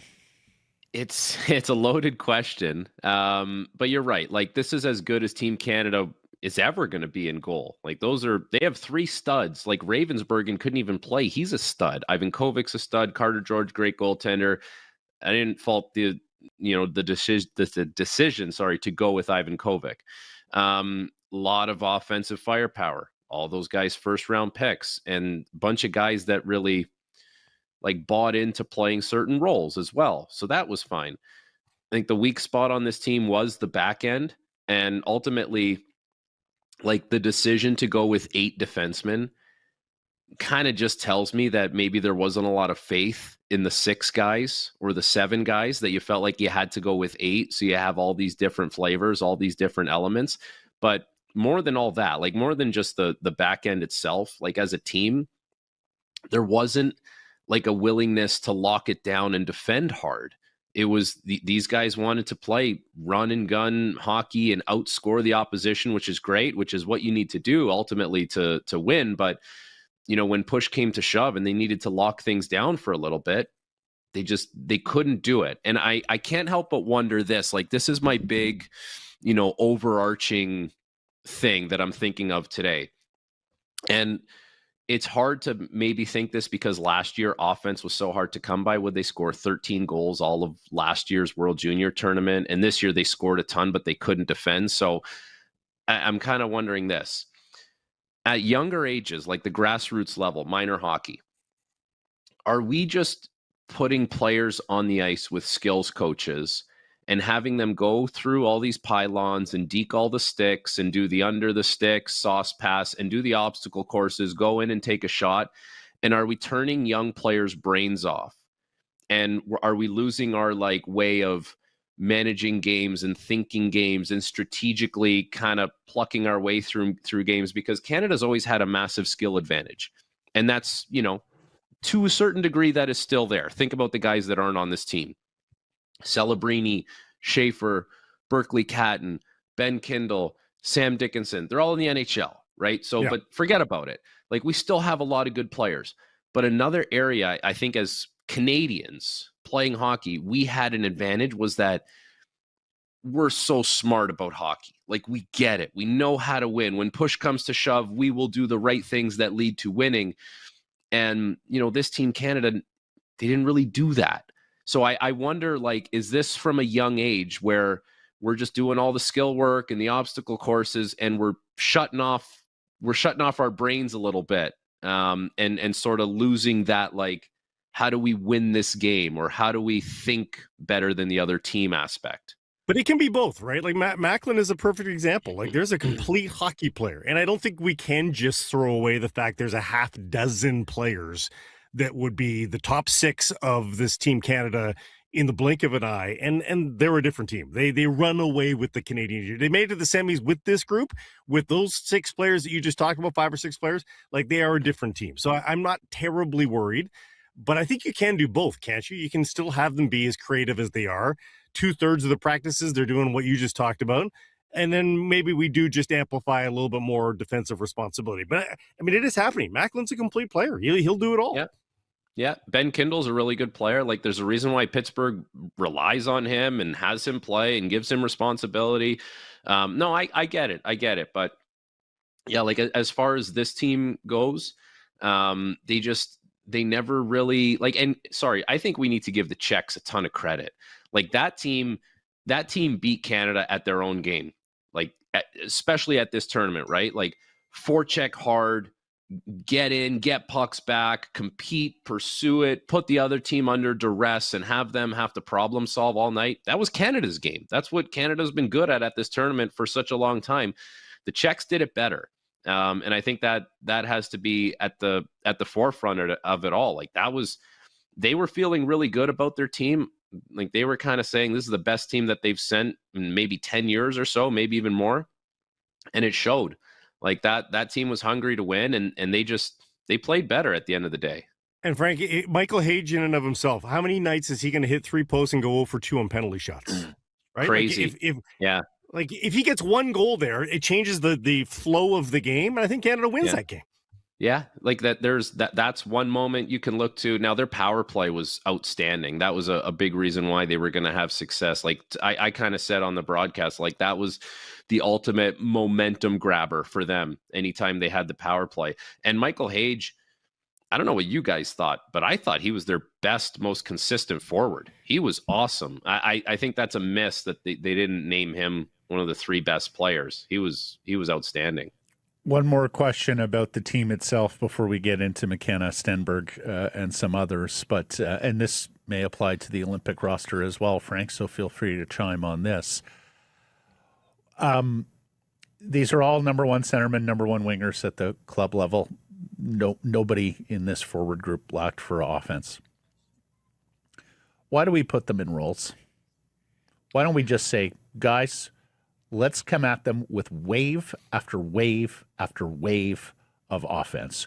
We are just going to roll 4 lines because we feel depth is an advantage, and we want all of you guys to threaten the bejesus out of our opponents, particularly when they're down to their 3rd, 4th line and 3rd pair, and see if they can hold up defensively against our overwhelming and superior offense. It's a good point. Like, I don't completely disagree with you. The only thing that I would say to that is, I think just giving sometimes a few players like a more narrow responsibility to say that, listen, like, I kind of need you, like, to be in, like, you know, all over Sikora. Like, he was a really good center for the Czechs, right? It's like, I just need you to narrow your responsibility to this, because if you can shut him down, I got other offensive guys that are going to lead the way for us. And that's, like, you know, kind of leads into the team aspect. But outside of that, I do agree with you in this sense. Like, and I kind of go back to that Denmark game. It was such a throwaway game, right? But still, they did what they needed to do. They scored 9 goals, whatever. That was a game where all the guys that weren't getting the puck touches and weren't seeing it go in, weren't scoring, weren't on the score sheet, they could all feel a little more confident about their game. And, you know, going into last night's game, you had pretty good production from all of your lines. Like, I think that the 4th line, as it was constructed, only had 2 goals. But then everyone else was like, you know, 7, 6, 7. And then, like, Reshny scored again last night. So I would say that, like, the scoring was pretty spread out between 4 lines. But you're right, Matt. Like, all those guys, you know, Braden Coots is a top 10 pick, and he's playing on the 4th line. Like, he's an offensive player. He can provide offense, but whether it's ice time or whatever role, recognition you had, it wasn't. It's not like you're just going out there saying we're just going to overwhelm everyone offensively. Like there was some buy-in to playing some roles, but yeah, I don't completely disagree with your sentiment there. Yeah. Let's move on to the particulars. We're asking on our daily poll question today, if the Canucks pick first overall, McKenna, Stenberg, Verhoff, where are you going? I think a lot of people are having that conversation. There's a lot of people like this is the big conversation around here. Like we're kind of talking to people, whether it's at the hotel or at the arena, stop and chats, GMs, assistant GMs, scouts. This is going to be an interesting conversation. How do I see it? So Gavin McKenna has a skill level and an offensive ceiling that I think is just massive. But as far as him translating that to the NHL level, I think it's still a little ways away. Like I in my heart of hearts, if you drafted him first or second overall, I wouldn't expect him to step into the NHL right away and be a difference maker. I think he needs more time. Whatever that means. If you need to lower expectations or you need to say, play another year at Penn State, like I don't know. But I think that he's a little ways away from being an NHL difference maker. But you can build him up and he will do things with the puck that just not everyone can do. With that being said, I've watched Ivar Stenberg now, and I see him as like more of this stable base puck pursuer, battle winner, competitor who makes a lot of really nice passes and plays with the puck. And he's a hell of a player. Like he's really good. He is going to be a NHL star. And I think if you wanted to pick him first overall, I don't think you would be disappointed either. And then Keaton Verhoff, who has played maybe more than expected, considering that you would have thought maybe limited minutes. That's like Aaron Ekblad. It's like drafting Aaron Ekblad first overall, right? Like he's a great defenseman. His boots will have to get a little bit better. He probably is going to have a little more defensive awareness as time goes on. But, you can make a compelling case why he should be the first overall pick. Coming into the year, I think it was McKenna and everyone else. And now it's everyone else, including McKenna, which is pretty, it's a fascinating conversation. And from just anecdotally from some of the people that I've talked to around here, there's still some scouts that'll tell you it's McKenna and don't even think about it. And then there's some people that have said, no, like there's some conversations to be had about who should actually go first overall. First of all, it's disappointing for a team, though, as you can imagine, to draft somebody first or second overall and then know that he has to marinate. Because most years when you draft that guy first or second overall, you put him in the lineup and he's a decent contributor. Maybe not a spectacular contributor, but so I would say that's a tough thing to hear for a lot of fans that are like, really, we have to marinate this guy more? He's first or second overall. But secondly, what do you think of the complete game of Gavin McKenna? Because if I saw one consistent criticism of him is work off the puck. And again, at first or second overall, that's a concern. If he's not going to be a guy that if he's going to be a perimeter, just opportunistic scorer, like you can get those guys further down in the draft lineup. Yeah, it's a thing for sure, right? Like that's where he's going to have to make his biggest improvements. He can't get pushed out. He can't be a perimeter guy. Now, I'll say a couple things on that, like full on acknowledging that. I think he would have an understanding of that because that's why he pushed himself this year and wanted to go to Penn State, because he could have stayed in Medicine Hat and put up 150 points and he wouldn't have had to face any of that. Instead, he said, I need to challenge myself here and I need to get ready. And maybe there would have been some thought to that's a risk with your draft stock. Like what if, in the long run, he'll be better off for it. And it's probably better to address that now before you get to the NHL and you try and address it, because you can get lost in the shuffle pretty quickly, as we've seen with some other first overall picks over the years. I think of Neil Yakupov. I think of Lafreniere, right? Like guys that you thought were so electric and going to change the game for their teams, and they haven't been that. So he's definitely taken the steps to address it. The other thing is,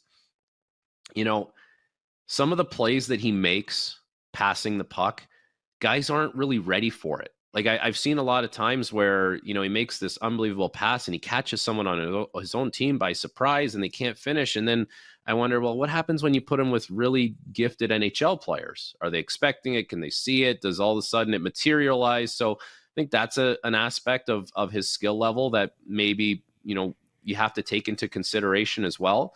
But no doubt, he's not a finished project yet. It's not complete. He's got a little ways to go here on the compete, on the working away from the puck, on getting himself to the inside, even though he's got this incredible skill set and way of seeing the ice that just not everyone can do.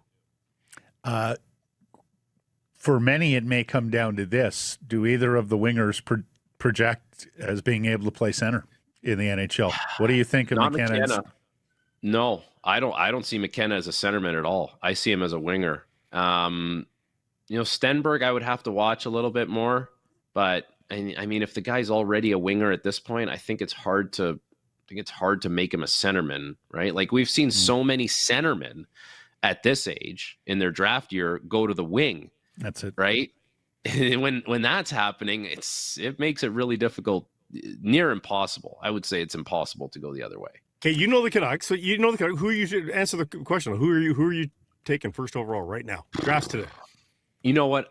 I would have a really hard time passing on Gavin McKenna. I would. Yep. I think there's just a talent level there that's really unique, and there's a really high ceiling there. But at the same time, like, keep in mind, if you draft Stenberg, I can't see you regretting that. I really can't. He's a solid player. Like, he's going to do something this year in the SHL that hasn't been done since Daniel Sedin.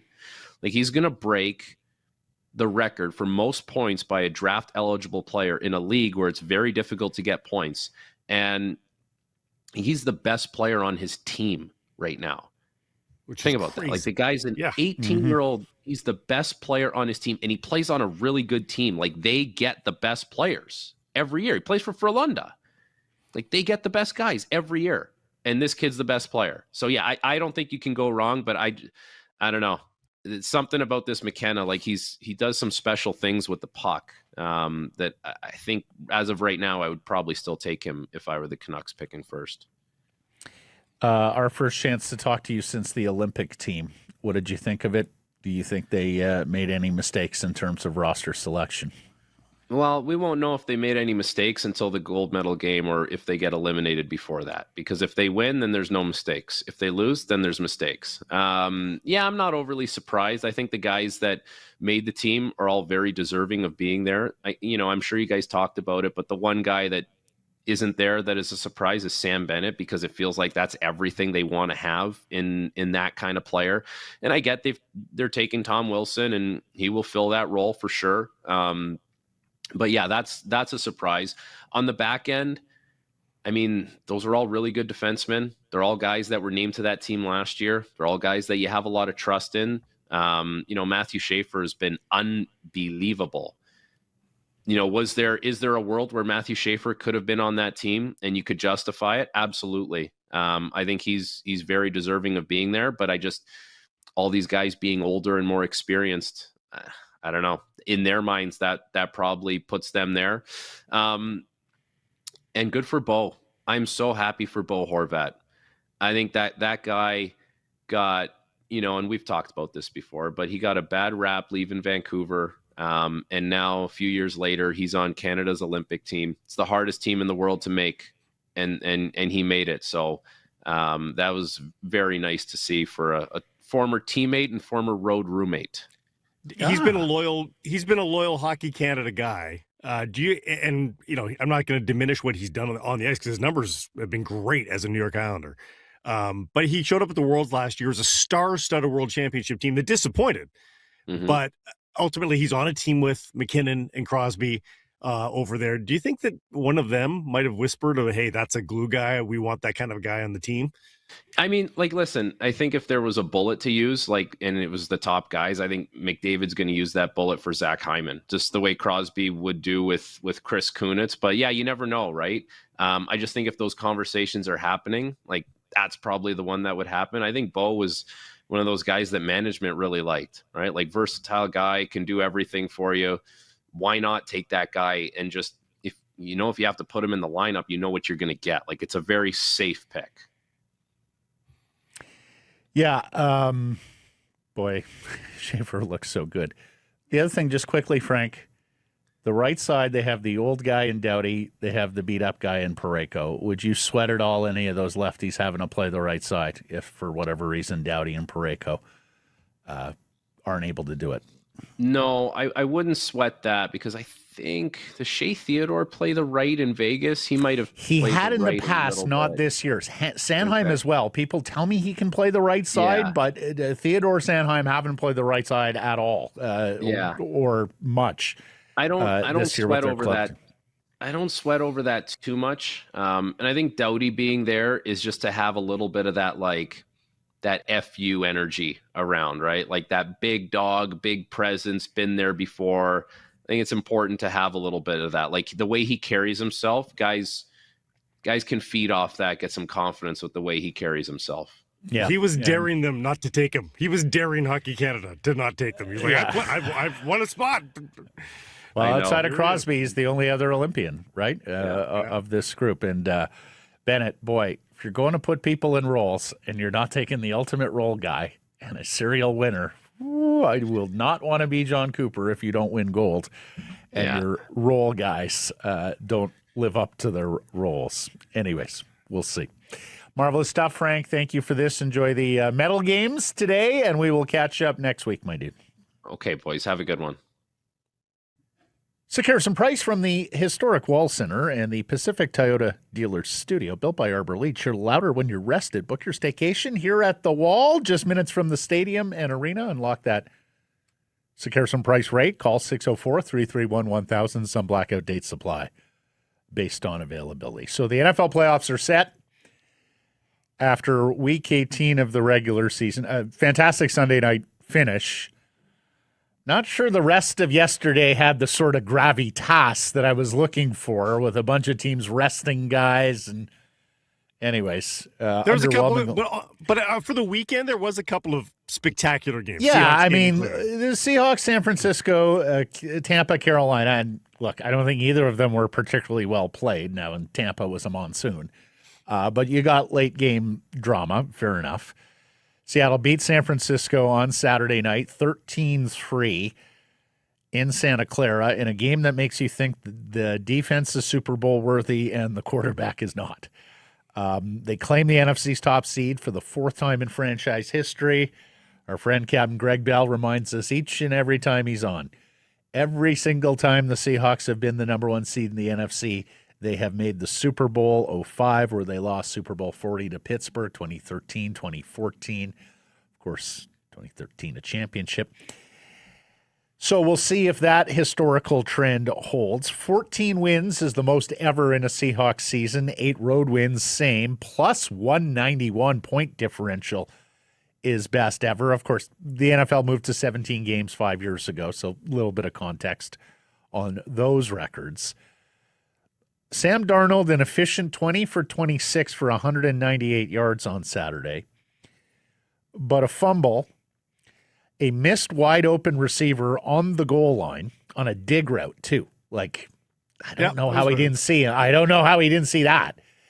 And he still seems to feel ghosts in the pocket, Blake. Like, he is sitting there wondering, oh God, when am I going to get hit?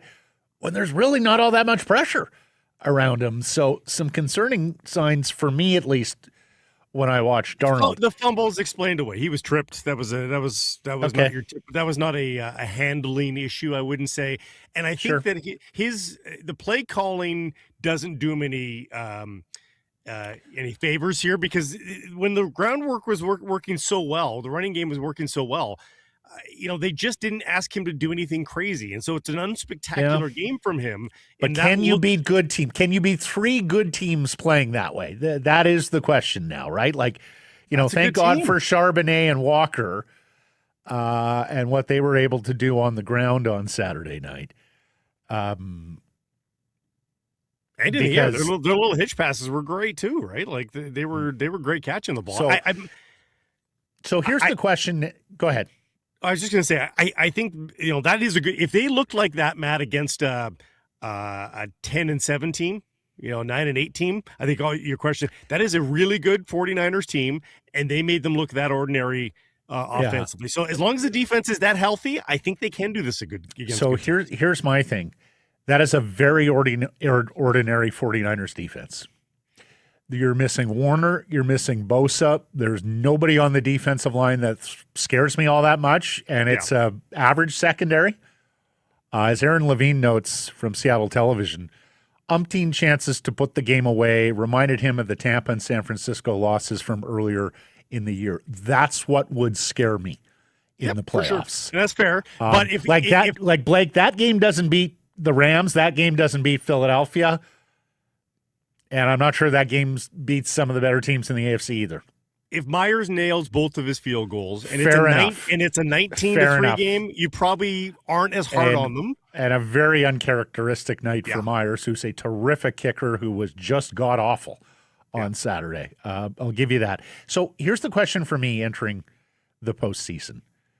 Are they a legendary defense? Because teams have ridden legendary defenses to Super Bowl championships. 85 Bears, 2000 Ravens, the Tampa 2, the Legion of Boom.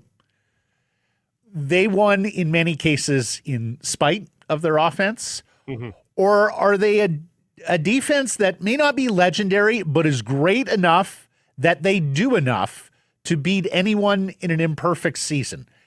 The 2011 Giants come to mind here. The 2015 Denver Broncos with a past his prime and really not effective at all Peyton Manning. But that Broncos team had Ware and Miller, the Hall of Fame edge rushers, who made a huge difference against Carolina in the Super Bowl game. That Giants team, that was the second Giants-Patriots team, a fantastic defense, did just enough through the playoffs and into the Super Bowl to win another championship. Or does the quarterbacking and the offensive line ultimately cost them?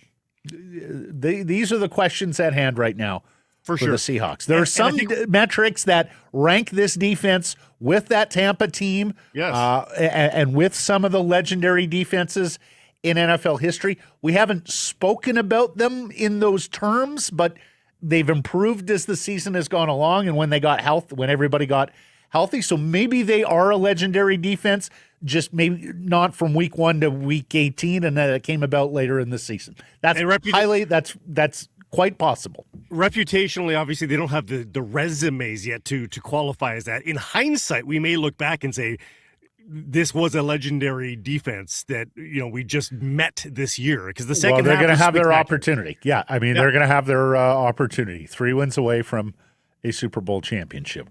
Rams versus Carolina Saturday after the Panthers lose to Tampa in that NFC South showdown, but get in after Atlanta beats New Orleans, their 4th win in a row, to force a 3-way tiebreaker.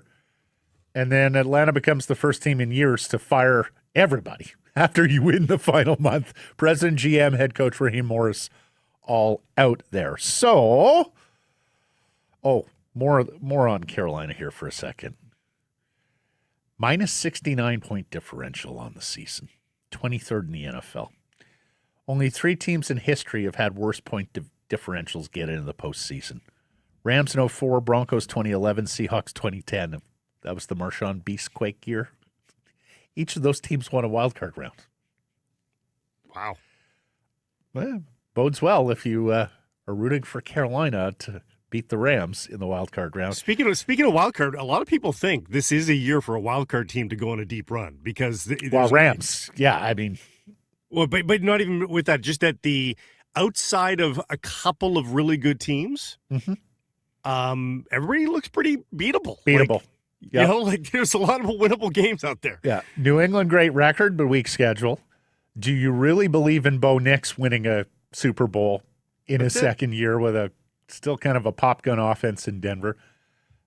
Houston might be the best team in the AFC. We'll see. Bears lose to Detroit, but keep the number 2 seed in the NFC after Philadelphia loses to Washington. Packers at Bears, the NFL's oldest rivalry, returns to the postseason Saturday night. First time these rivals will have met in the playoffs since the NFC Championship game in 2010.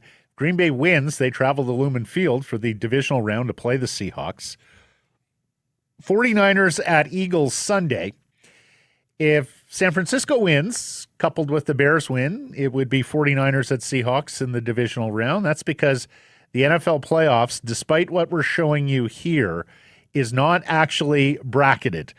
They do employ a system where the highest seed plays the lowest remaining seed in the divisional round. So for Seattle, that's Green Bay if they win, because Green Bay's the last team in. It's San Francisco if the 49ers and Bears win, or it's the winner of the Rams-Carolina game if Chicago and Philadelphia both win. Green Bay is the best option there. I was going to say, like, Carolina or Green Bay, which one would you prefer if you're a Seahawks fan? I'm agnostic there, but I don't love the Rams or the 49ers. Or the 49ers. No, I know. I don't love that. AFC, Denver's the top seed. Chargers at Patriots. Buffalo at Jacksonville. Houston at Pittsburgh. Broncos would face the Chargers if they win. Buffalo if they win alongside New England.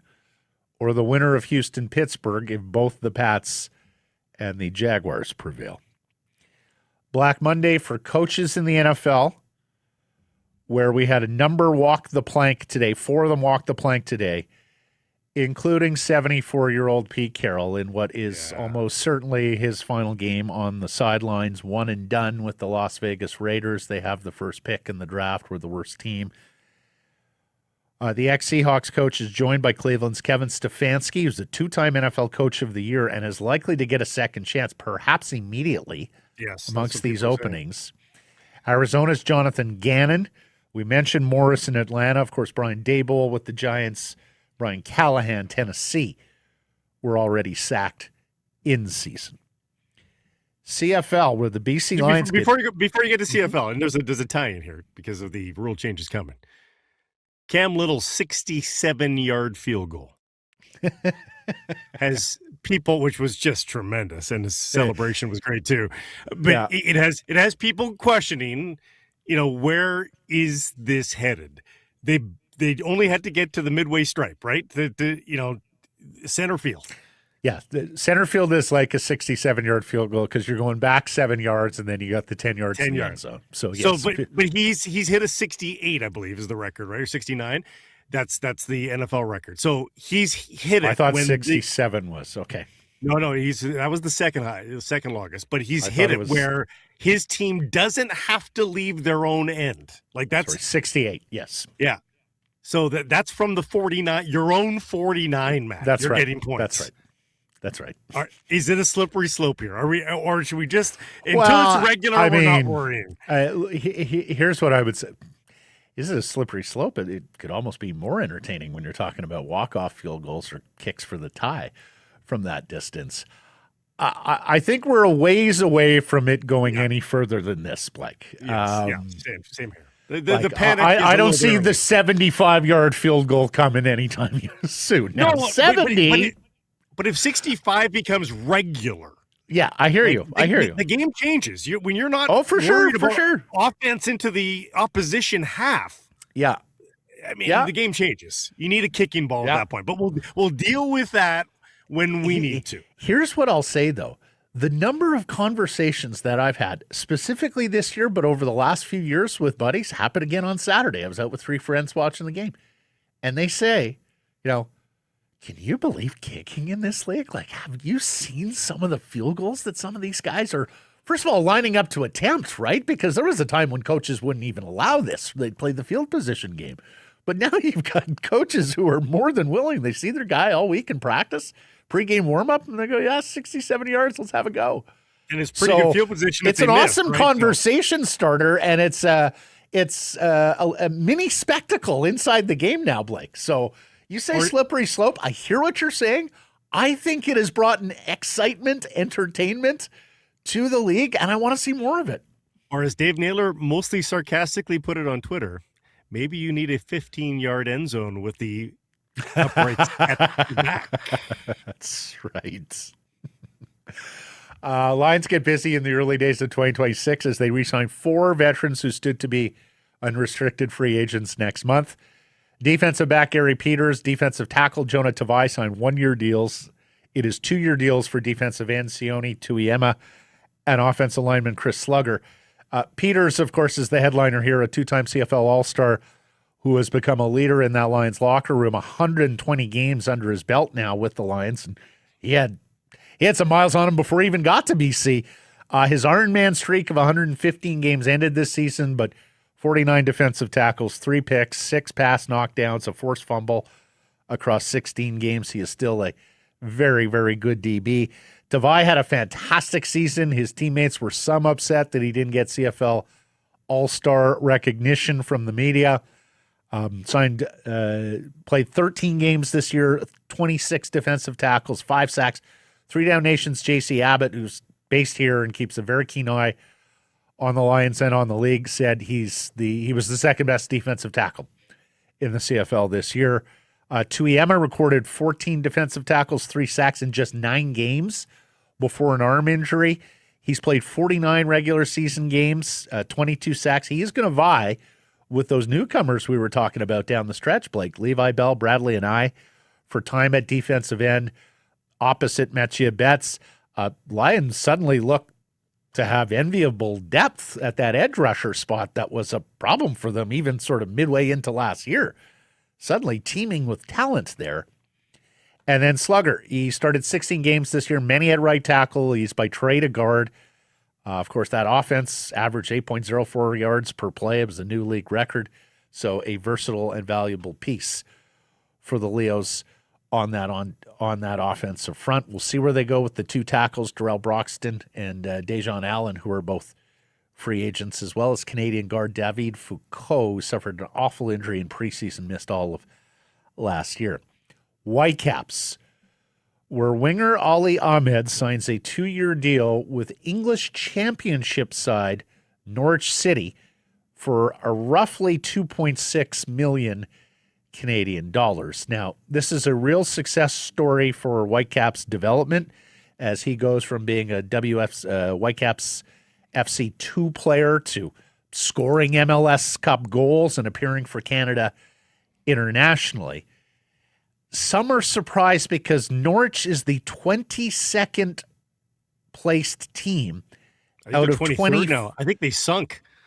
Oh, I saw them 22nd this morning. They start. Oh, really? Okay. Out of 24 clubs in the championship.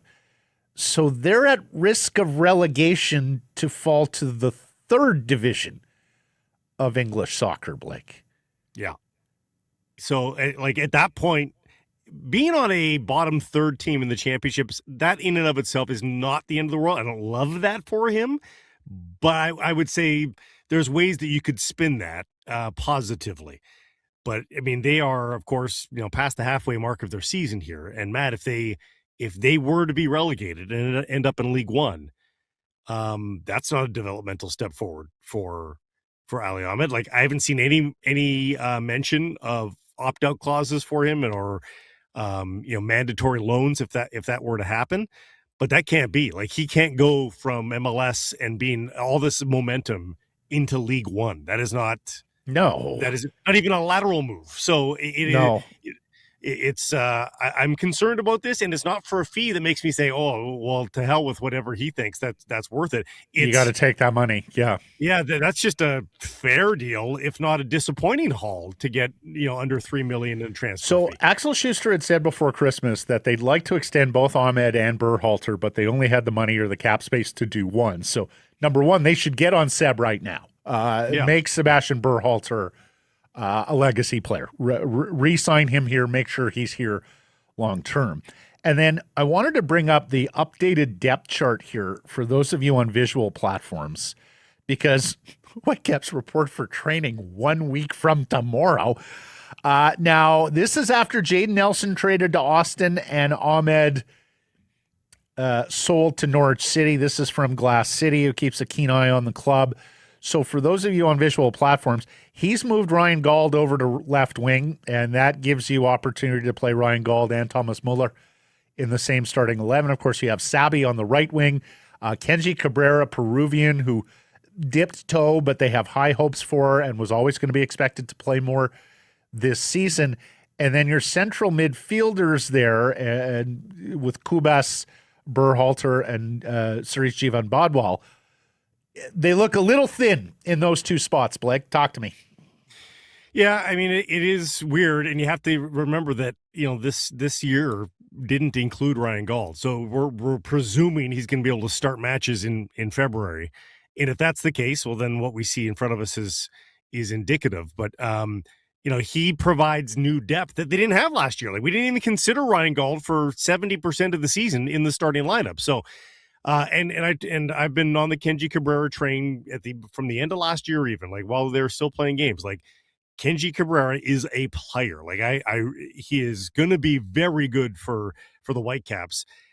So they can absorb this to a degree. I do wonder if they knew, and I truly believe they didn't know, but if they knew that Ali Ahmed was going to be transferred out, would they have kept Jaden Nelson? And I think the answer is yes. That's my hunch. But you also don't know the true health of Sam Adekubi. I think if you're Jesper Sorensen, you want to weigh the possibility of 5 at the back, because I don't love Ocampo being out of the lineup on a weekly basis based on – now, it's a long season. Mike, bring that chart back up for a second. In 3 at the back, you could go Blackman, Veselinovic, Laborda as your 3 defenders, and then you've got Ocampo and Adekubi on the left and right? So that would work. But, I mean, it's a long season. Suddenly the fullback depth, looks really good. I mean, with Priso being able to play a center back and Ocampo, Laborda the right side, and Tate Johnson, what he did on the left side with Adekube coming back, that looks really good to me. In fact, I forget it was Glass City or somebody else said they may have to look at moving Sean Lau out now because he's a big salary, and if he is going to be positioned well down the depth chart there, if you're convinced Priso can play center back long term, and he gave you no indication that he's unable. Not to mention, if you think Pupa can spot play there, then you are teaming with center backs and should be able to reinvest and deploy that Schonlau money better because he's on a reasonable ticket coming over from Germany. Priso was great. I'm not going to take it, but he's just too small. I don't love a small central defender. But he's a backup, Blake. He's a backup there. He's going to back up there. He's going to back up Kubas in central midfield. He's a valuable piece. Canadian as well. You got to play Canadians, right? So but the key question here is, Matt, is how good are they? And if they are pretty good, then we saw how long this season is in the battle of attrition. And if it's going to be that long, maybe having Ocampo as a backup there on the wing is not the end of the world. As a fullback, not the end of the world, because you're going to play a lot of games. If you're going to go, you may not go on quite as deep run in CONCACAF, but if you even go, 2/3 of the way that you went it this year, that's just so many games, and you're going to need all the bodies. You're going to play all the Canadian Championship games too, because TFC and Montreal are just dreadful. Yeah. Lastly, on soccer, John Herdman has a new job. He will manage the 122nd ranked Indonesian side. Was let go by TFC in November 2024. Of course, a one-time head coach of the Canadian senior men's national team and the senior women's national team, where they medaled at the London Olympics. It's a little different. I won't say the mighty have fallen because I don't think he was ever mighty, but his career arc has certainly taken a plunge. Mm-hmm. Japanese third baseman Kazuma Okamoto signs with the Blue Jays, who are said to remain interested in Bo Bichette, Kyle Tucker, Alex Bregman, the big bats who are still out there on the free agent market, according to insiders. Okamoto and Murakami, the 2 Japanese batters who came over, were posted this offseason. Murakami is huge power, very little contact, and Okamoto is halfway decent power with very good contact. He can play third base, although I've seen it written, can he play third base at a major league level? First base, he doesn't strike out much, at least not against Japanese pitching. Jay say they're viewing him as a super utility player, so occasional third base duty when, say, Barger or Clement aren't playing over there. Spell Vladdy at first base, let him DH some, give him days off. and as well play line up as your DH when George Springer sits, or if George is going to play any left field this year. We'll see. And he might be brittle again this year, so there's injury. There's that as well. well. I read that he hits. So they analyzed the tough pitches that he's faced in Japanese league and tried to equate them to major league pitching, and they forecasted they think he's going to be great. He's way more equipped to handle major league pitching than the other guy. Yeah, Murakami did not do well against velocity. In fact, like when people look deeper into his market, they thought, okay, this guy just looks like a guy who's not going to be able to keep up to the best that Major League Baseball has to offer, whereas Okamoto has a better chance with a lower ceiling, if that's...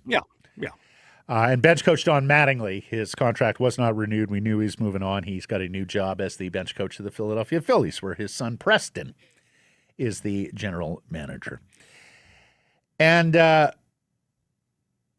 some very sad news to report out of the BCHL.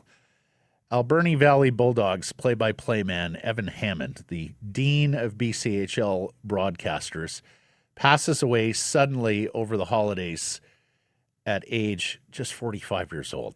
He had been calling Bulldogs games and hosting a show on 93.3 The Peak in Alberni Valley for more than 22 years.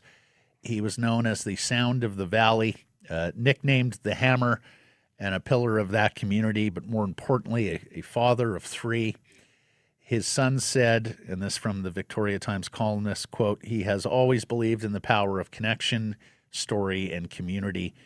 We honor that our dad is part of a wide and loving family and a community that cares deeply for him."